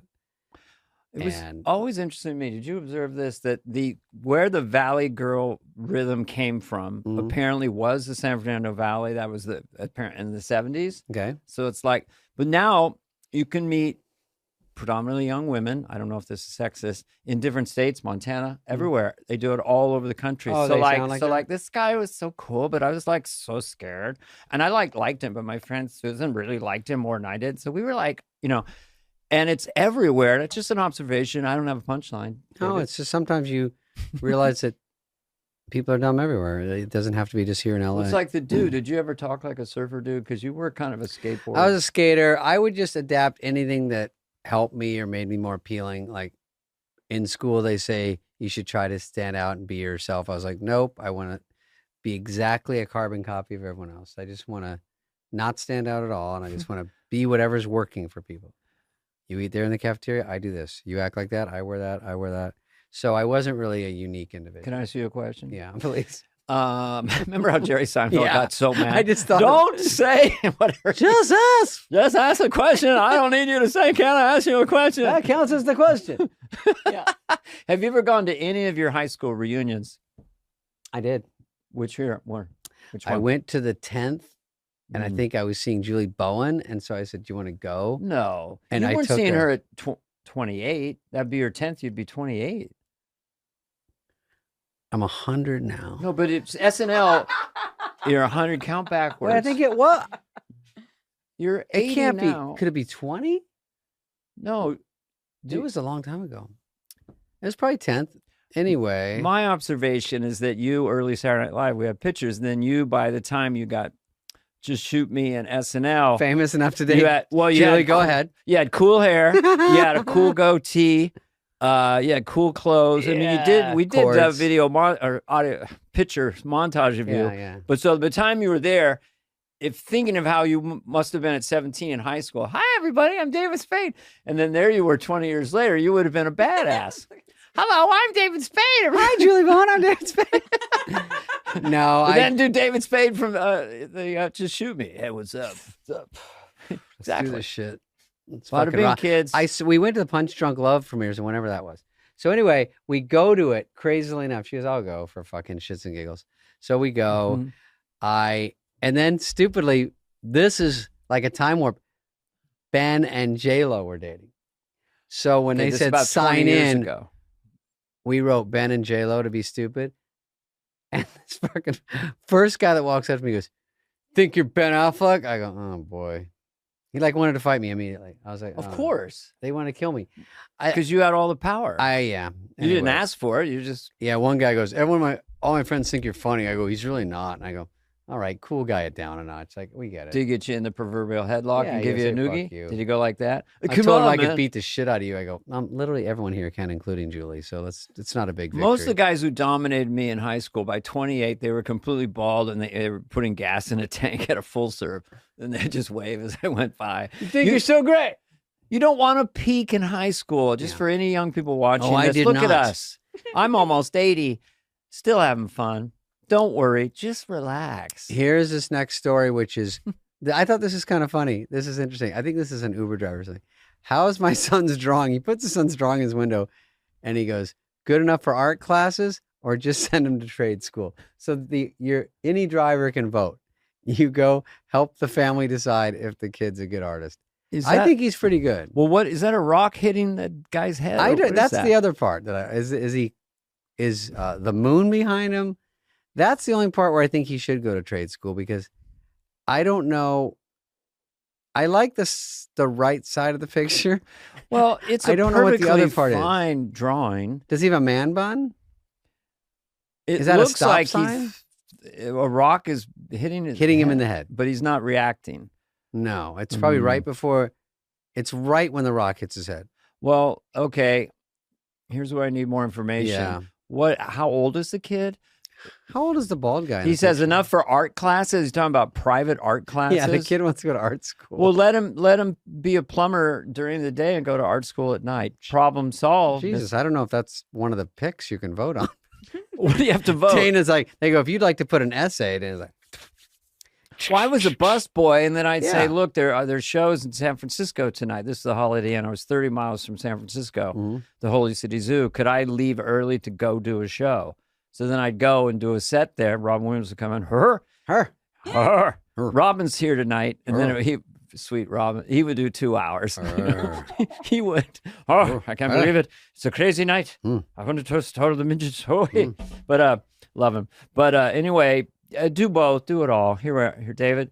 Shirts with printed on sweat stains are being sold for $350. We had the pee stains on the jeans, right? And now you can do a shirt with sweat stains.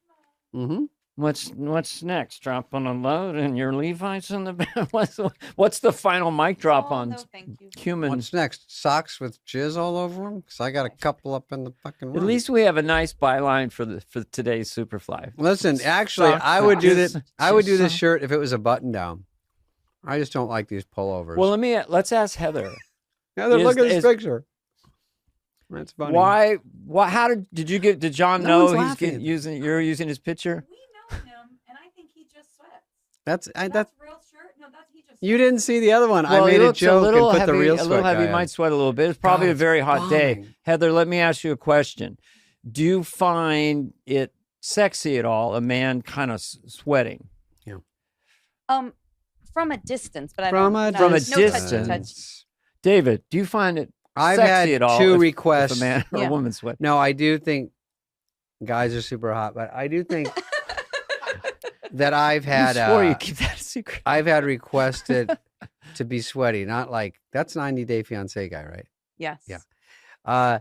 I've had two say, "You better get all hot and sweaty because that's what I like." Honestly. Do they like what it looks like or the smell? Smell. They want it to be a little randier. Yeah, I can see people liking that. Not me. Oh, well. I like the looks, though. Sorry, Heather, because... Well, what do you... That's me 24 hours a day. Yeah. Huh? But Yeah. What is your choice of manly deodorant? I mean, what's the brand? Raw dog. Raw dog. Isn't that just driving and not listening to the radio? You can't apply it to everything in life. It's everything, Dana. Now it's everything. That's when you don't know what you're talking about. It was going to the fucking movies and not eating popcorn. It was really fucking Raw dog the whole movie. I know. You should have saw The Loud Place. It is out at the same time. Oh, I thought this is a cute story, and we won't talk about my raw dogging bo. Okay, ready? Mm-hmm. Okay, this guy's takes his girlfriend out to dinner. Let's play it. Nope. Where's the cake? Come on, Heather. What are you doing? Give me my fork. Give me my fork, fuckface. Oh, you wrote something. Will? Yeah. You will? Yeah. Marry me? Will you marry me? Oh my God, are you serious? Are you serious? I can't believe it. Isn't that sweet? Whoa. And look at this part. Oh, that's a ring. That's a ring. Oh. Yes. Diamond feels small. I can still feel. Okay, that's it. That's I our think producer, Greg Holtzman. Way better than last week's proposal. Isn't that a good one? Yeah. This That was the was kidnap, cute. I feel like smash putting car music on. proposal. No. So, David, What?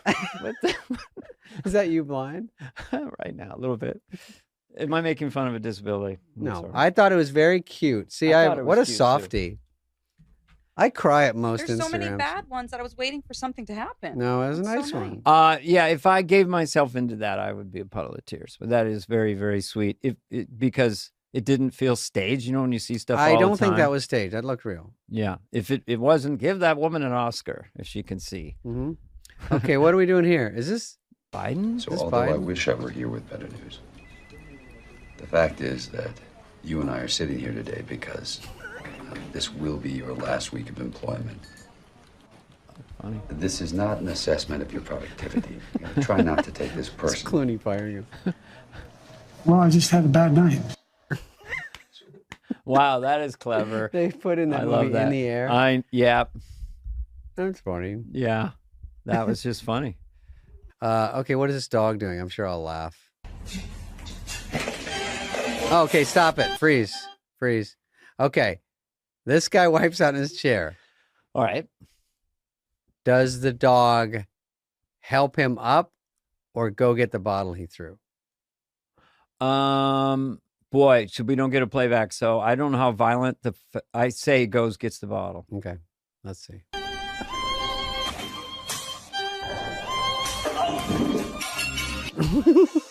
He eats the cake. He eats the cake. There's that a feels cake off. sitting Well, I there. didn't know the cake was there. This I is know, I like fucked you train over. A leaves the station. You got it wrong. to Chicago going 40 miles Dude, an take hour. a cognitive test. This guy failed. Hey, I take a cognitive test every day. Here it comes, Hold on. glasses off. I take a test. Put Yeah. these on. I take Yeah. a cognitive test every day. Just have a dozen eggs. I drop them. 6 break. How many I got? I got 6. Come on. What Simple doesn't math. belong here? Alligator, ice cream, bazooka. None of the above. What is I that? take a cognitive test every day. Oh, you do? Every moment I take a cognitive test about David Spade. Hey, have another you- peanut butter sandwich cookie. That's All right. a whole other thing. It's you know what happened this week, which will still be when this is aired, is they're not talking as much about Biden, and now we're like 3 weeks out. It's gotten wiped out by the Trump assassination attempt. I mean, they better do something or not do something. Oh, real with soon. Biden. Well, Yeah. by airtime, maybe. When is the Democratic convention? Could they switch it there? I That's don't know. August. They could do it there. He said, "I'll see you at the convention." I like I these know, people I that have said- private meetings with them and go, hey, I would be like, hey, what's this lunch about? And they're like, just lunch. And then they're like, you got to fucking quit, dude. He's like, you tricked me. Why? I thought we were going to talk about Quiet Place or something. Everyone wants to meet with him. And he's I'm like, not I know gonna what this is about. quit. I don't want to meet with you, dude. I'm not I going know to what you're quit gonna because say." I'm the best man to do the job. Nobody could do the job better than me. He's not going to quit. Everybody wants to be the guy that talked him out of it. The only one, but he was mad at Obama because Obama pushed Hillary in 2016 and not him. So there's all kinds of subterfuge Sounds like a real and intrigue. Sounds like a real tangled web. Sounds like you Okay. take a web, you tangle it up, and kind of describes the Why whole did story. I bore everyone with this? Oh, What is this? Is this I'm at the DMV. This I got to is- take an eye test. This might be a mistake. This is too far away. about there we go. how much cable. Oh, this is to watch. Fucking stupid. Oh, I think I sent this for no reason. This hours is to per- watch football this year. It used to be just you have to pay for YouTube, for DirecTV, or to Yep. watch all the games. Then they're going to add a game on Peacock. So you got to join Peacock. Mm-hmm. Then you join Netflix for a game Amazon's Thursday Amazon night Prime for is $1 billion. Thursday. With Al Michaels and then our friend, and then ESPN and NFL Plus. Like, so it's getting to be a little dicey to watch. I thought you were going to say it's getting to be a little like Christmas. I a swear lot to like God. Christmas, actually. Well, this is how they get you. That was the old That's Barry how Sobel they bit. get That's you. how they get you. Wait, this reminds me of this is a basketball question for you. Okay, we have Greg Holtzman. Who is the guy in the Celtics, the MVP? Jaylen Brown. Why isn't he in the Olympics now that Too Kawhi rich. fell out? Didn't they pick another guy from the thing with Celtics? Nike. What? Nike sponsors the Olympic team. This is the conspiracy. And Jaylen Brown. That sounds pretty clear Who's cut. Jaylen Brown with? Jaylen Brown. I don't know who he's with, but he and Kyrie both have like beef with Nike, and they think that's why he's not on the Olympic team. Oh man, That sounds I'm pretty glad clear-cut we're if really that's the trying to problem. put our best foot forward. I With our mean, they best said they go, guys. we got an alternate, and they pull. Is it Derek White? Who's the guy? His teammate.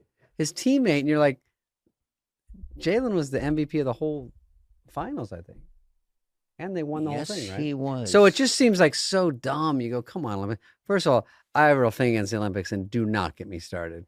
Please do. You're I'll against save the it for next- Olympics? I'm against it. Yeah, Really? Even like the swimming and gymnastics? I'm against the beating it puts on people, and then the next day, best case you win. Then the next day you're like, I won, and then nobody cares. And then if like if winning you an lose, Oscar. then you're like, if you win, you go, I can coach. What can I do? I've wasted 20 plus years doing one thing, shot putting every day, and now where does that lend itself in the Can real I say world? something? now? Yeah, I barely started. Sometimes man. I ask a question. Sometimes I want to ask a question. Sometimes I want to make a statement. Okay. If you're an Olympic gold medalist Yeah. and you learn to give an inspirational speech of Okay. 20 minutes in length, Okay. you go on the corporate circuit and you're getting $50K a night. Wait, why do I What- got to do an hour? They do 20. You got to get in the Olympic team. I'll buy you a shot put. When's your birthday? 16 pounds. I have a Nerf one. Say But it as again? it is coming up. Oh. Ooh. No, it's fucking horrible. Don't go nuts, Dana. Well, you have money. Go nuts. I'll get you a girl shot put. Give me a Nerf one to There's nothing practice. wrong- No, it's still 8 pounds for JV. It is? Yeah, I think so. No, it's dense. Fuck it. You know, I'm out. but I like to watch the Olympics because of the drama of it. But it is bittersweet sometimes. It's. 'cause then- I'm saying that's fun for us. It's like fun to watch. But then after all the dust settles, I know someone that was in the Olympics training, tore an Achilles, and then she goes, "I'm just going to try to be in the next Olympics because what do you do now? Because it's training every day. Now you're like, I'm going to go work at Nordstrom's. Like, well, what skills do you have? You're not That- ready for the real world. No, that is. I mean, if there's a lot of intrigue going on too with special behind the scenes medicine of these athletes, and if you do test positive Jack for me up. performance enhancing drugs, they always say they had a chili dog. It's a nitrates. That's one of the excuses. Oh, is that that's what chili you dog? say? Yeah, had a chili dog, and Yeah, the when I go run a nitrates mile, I'm always slamming a chili dog. blew out my anaerobic, blew me out. But get this, David. Check this out. Oh, this. So you're going to the Olympics. You're in the 100-meter sprint. Got it. This is your last chance. You're favored to get the gold medal. 50 million people watching. Yeah, So you false start. that's it. End of his career. Are you out if you false start? Well, definitely 2. I think they changed it to 1. Well, by the way, your whole life revolves around 8 seconds. It's like, so you do it, you have an off day, and now what? Now it's the coach flight home. You go to the Olympic Village and get fucking plowed. Well, a this few is times. to quote our friend Jerry Seinfeld, or just he did a visual joke that was so great about, when they show the silhouette black and white photo when it's a photo finish of all the sprinters, and Jerry did a profile and he goes, "Here's the winner. Here's 6th place. Winner, 6th place." Just funny, That's right? funny. Yeah. Thanks, Give me Jerry. Some other Jerry jokes. Some other Jerry jokes. No. Jerry's best joke was at a funeral. They say the biggest fear in people's lives is public speaking. So if you're at a funeral, most people would rather be in the casket than giving the eulogy. Oh, I heard. Remember, Al LaBelle said the number one fear is public speaking. Number 2 is snakes. So someone's walking in the desert going, "Oh my God, a podium." So I Is guess that how it's it like goes? jokes. I don't know, but I like mangling someone's joke, and they go, "That wasn't that good." I'm like, Al Bell opened for Al me LaBelle, at Laughs Unlimited, where the comedy room and the green room had a common wall. So you're sitting there waiting to headline, and he's the middle act, and you're hearing through the wall. "A podium." And then he would do a song with a tape, and he would sing and belt out this 5-minute song like, I'm out, Lubell, I'm out. And the whole room I'm in is shaking. Arms and legs and hair. Don't mean to scare. No, I no. know. And I then know that song. And now Dana Garfo, and I'd come out. Look up the Al LaBelle song. Sorry, Al, eating. if you're listening or watching, you were hard to follow. I like when girls on Instagram go, "I was swimming in the ocean," and the lifeguard's like, "You can't go out there. You're so light and skinny. You're gonna like get pulled in a riptide or something. You're just so cute and little. You can't." It's just all about them saying that they're skinny. You can't talk about Olympics and river without talking about poop river. We don't know enough. We have to. They pin it. cleaned up days. the Seine. The Seine River. Seine. It's had E. coli to dangerous levels for quite a long time. And people are swimming it? They spent billions of dollars in Paris to clean it up for the Olympics. They have guaranteed it's going to be ready. They were supposed to test it today, and the mayor was, I think the mayor, whoever's in charge over there. Yes. That made me sound smart. That they're gonna. They said they will get it clean enough that they will be the first person to swim in there. It was scheduled for today. They pushed it 2 days because they're only at 80% today, just below the toxicity levels of For E. coli. Poop River? So Poop River, so she wants 2 more. But why are they calling it the Poop River? Oh, we know this is. She knows the answer. Go ahead. Okay. This is pretty amazing. You got me. All the Parisians are very upset that they spent so much money, all the taxpayers' dollars, to try and clean up the Seine, and it's really going nowhere. So they've all decided to plan a poop in the river so it goes downstream to where they're going to do the test swim. And they even have apps so you know exactly in your town where to let it off. Where and when to poop. When and where to poo. Diarrhea so welcome. it could float down to where they're going to do the test and say, you fucked up. You spent all our money. This was a dumb idea. Jesus, what a... And here's some poop. I thought, don't we look at the French as kind of sophisticated in a way? That Now doesn't they're feel more that- that redneck doesn't than any feel that redneck. I'm redneck. I take a big dump in the river, make people be sad. They come swimming up on my stuff. Come and get some. Come and get some. Perfect transition. That's extraordinary if that's true. Yeah, they take like a sifter and just go, how many peanuts? Pop quiz. Go ahead. The LA Olympics are in 4 years. Against it. Thank you. What is the thing they should clean up? Well, we know they're going to go away and then come back afterwards. Did we discuss You talking about the this? homeless? Didn't we talk about this? Frogtown could be cleaned up. Santa I Monica don't like Pier. the sound of any of this. It sounds Well, fake how and about crazy. 13 beaches in LA are closed until for 3 months because of fecal matter? So I don't know. we have Poop Ocean. Yeah, I think San Diego on down, it's full of I do too. dirty poop. All right, now let's get to this important Let's go story, to which is something nothing. We're almost clean. done. This is Jeff Bezos' first Mhm. office. The humble beginnings. No Lauren Sanchez. This is before they started dating. Mhm. He is what a ratty little bleak dump. But that's everybody's office at the beginning. Bless his heart. He spray paints Amazon.com. I like the initiative there. And the carpet is, well, I have that in my room actually, so I shouldn't. I ran into him when he was not Jeff Bezos Did you know him? at a conference at maybe the early noughts. And Amazon had been started, but a lot of bigwigs were at this. And he was just a little guy and kind of sweet. Here's an interesting story about Jeff Bezos. So he's starting Amazon online. It's books and stuff. He convinces his relatives, his siblings, to give him, maybe invest $1,000 or $5,000, and they get all these shares. They're all worth hundreds of millions of dollars. Shit, yeah. Good night. What is the moral of that story? What is the Give money to everyone. have a really aggressively successful relative Be a billionaire is the moral of the story. Then everyone will still like you. and then be a multi-billionaire? Yeah. No, and, Well, and that- then by get the- gacked. He's like this. Yeah. He By looks the like one way- of those kangaroos. Yeah. Elon Musk said he's supporting Trump. borderline political. All right. I was just vote for Trump. Oh, that's Elon Musk. A little bit. I don't know why he stutters. He didn't pay enough to the stutter coach. All right. We have to wrap it up because I want a piece of gum. Allstate. Would you like a beverage? What do you have, a slippery nipple? I made a little side deal, David. Wait for the check. Well, thank you, Betty. People say that when we read ads that we're not telling the truth. We're saying that we use stuff that we. They do? What people? There's a certain person that knows both of us. People. No, not Paula. Oh. I'm very careful. People on YouTube love the fucking show. They do sometimes. All right. Allstate wants to raise California homeowners rates by 34%. This is why no one can afford it here. 34, not 3 or 4.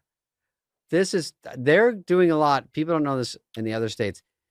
A lot of people just can't get home insurance at all anymore. They just say no. When I did it here at this mansion or whatever, other people's words, 15 windows, 4 pantries, whatever. It doesn't matter. Who cares? Podcast room. 6 But they pantries. said 10 out of the 12 places said, no, we're not even going to make a bid. We won't. And I'm not in some tinder box. This thing's made of like steel. It looks like a goddamn carport. My house is not great looking, but it's mostly made of steel, glass, solid gold, and platinum. And what are you saying? You can't get insurance? I couldn't. Out of the 12 places, 2 said yes, and they were skyrocket prices. It was 7 times what I paid before I moved here. So just saying, it's scary for across the board. California is in a tough spot because who can afford 30% the flip side of that story, and I don't have details on it, is that a lot of companies left. I'm surprised to see Allstate up there. Like they can move with their feet. So what happened was in California, we're a tinderbox because all these old towers are sparking and so forth and so on. So the insurance commissioner kind of just said to them, no, you can't raise the rates. And they said, fine, we're not going to do insurance in your particular state. They can just move to other states. So it is a problem. I would like to see all the metrics, but insurance companies, what a hard job to have. I don't need to see any metrics. I just make snap, knee-jerk judgments and reactions. David, there's always 2 sides to a coin. No I know way. we've talked about this at some of our dinners, and you fell asleep and ordered another mimosa. And I was like, but David, the way the world works is a little more complicated. But they can't make a profit, so they leave, and then we don't have insurance. Well, they said they're making up. Mine probably won't light on fire, they don't think, but they're making up for all the Malibu fires, all the ones in the valley. So they're taking it out on everyone else. Anyway, should we leave on that downer? Is that the last one? Can we have one more so we're not leaving on a total fucking bummer? Play that one just because we can cut it later. This one? Okay. Is it the guy about the shooting? Or that's this one. Yeah, do this one. This could be from years ago, months ago. Mm-hmm. Okay. I saw an attempt on his life. This bullet flew by his ear, and it came so close to his head that it busted his eardrum.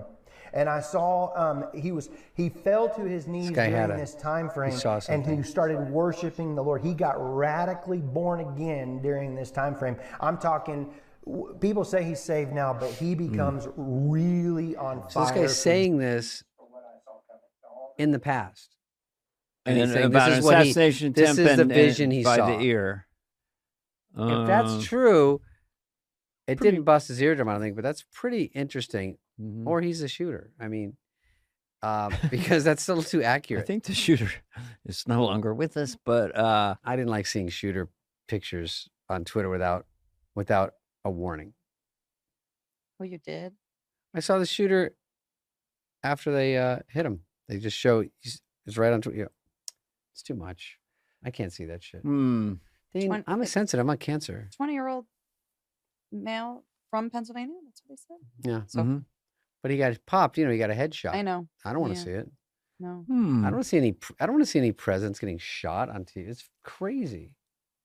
Anyway, can human beings, can we get along? If you're looking at there's 8 dimensions and there's 4 or 5 dimensions and all these different molecules are going around and atoms, and somehow some of us get into this frequency and can literally foretell the future. Oh yeah, That's maybe. the premise of that. Yeah.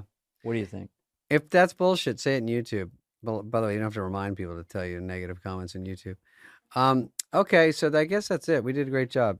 I told Dana? the future once with you. You remember when I was on SNL and you're like, you think I'll make it? I go, you're going to make it big and you're going to have a giant mansion and pantries everywhere and all this, but save money because you're not going to be able to get insurance. Oh yeah. Remember when I said that did, to and you? I go- 1991. I go bigger than Sandler, and you go, I gotta take this call. No, Sandler and I are probably exact even in that respect. Well, what is it? I mean, you're just Mr. Beast or Taylor Swift. Is it always in show business to be the biggest?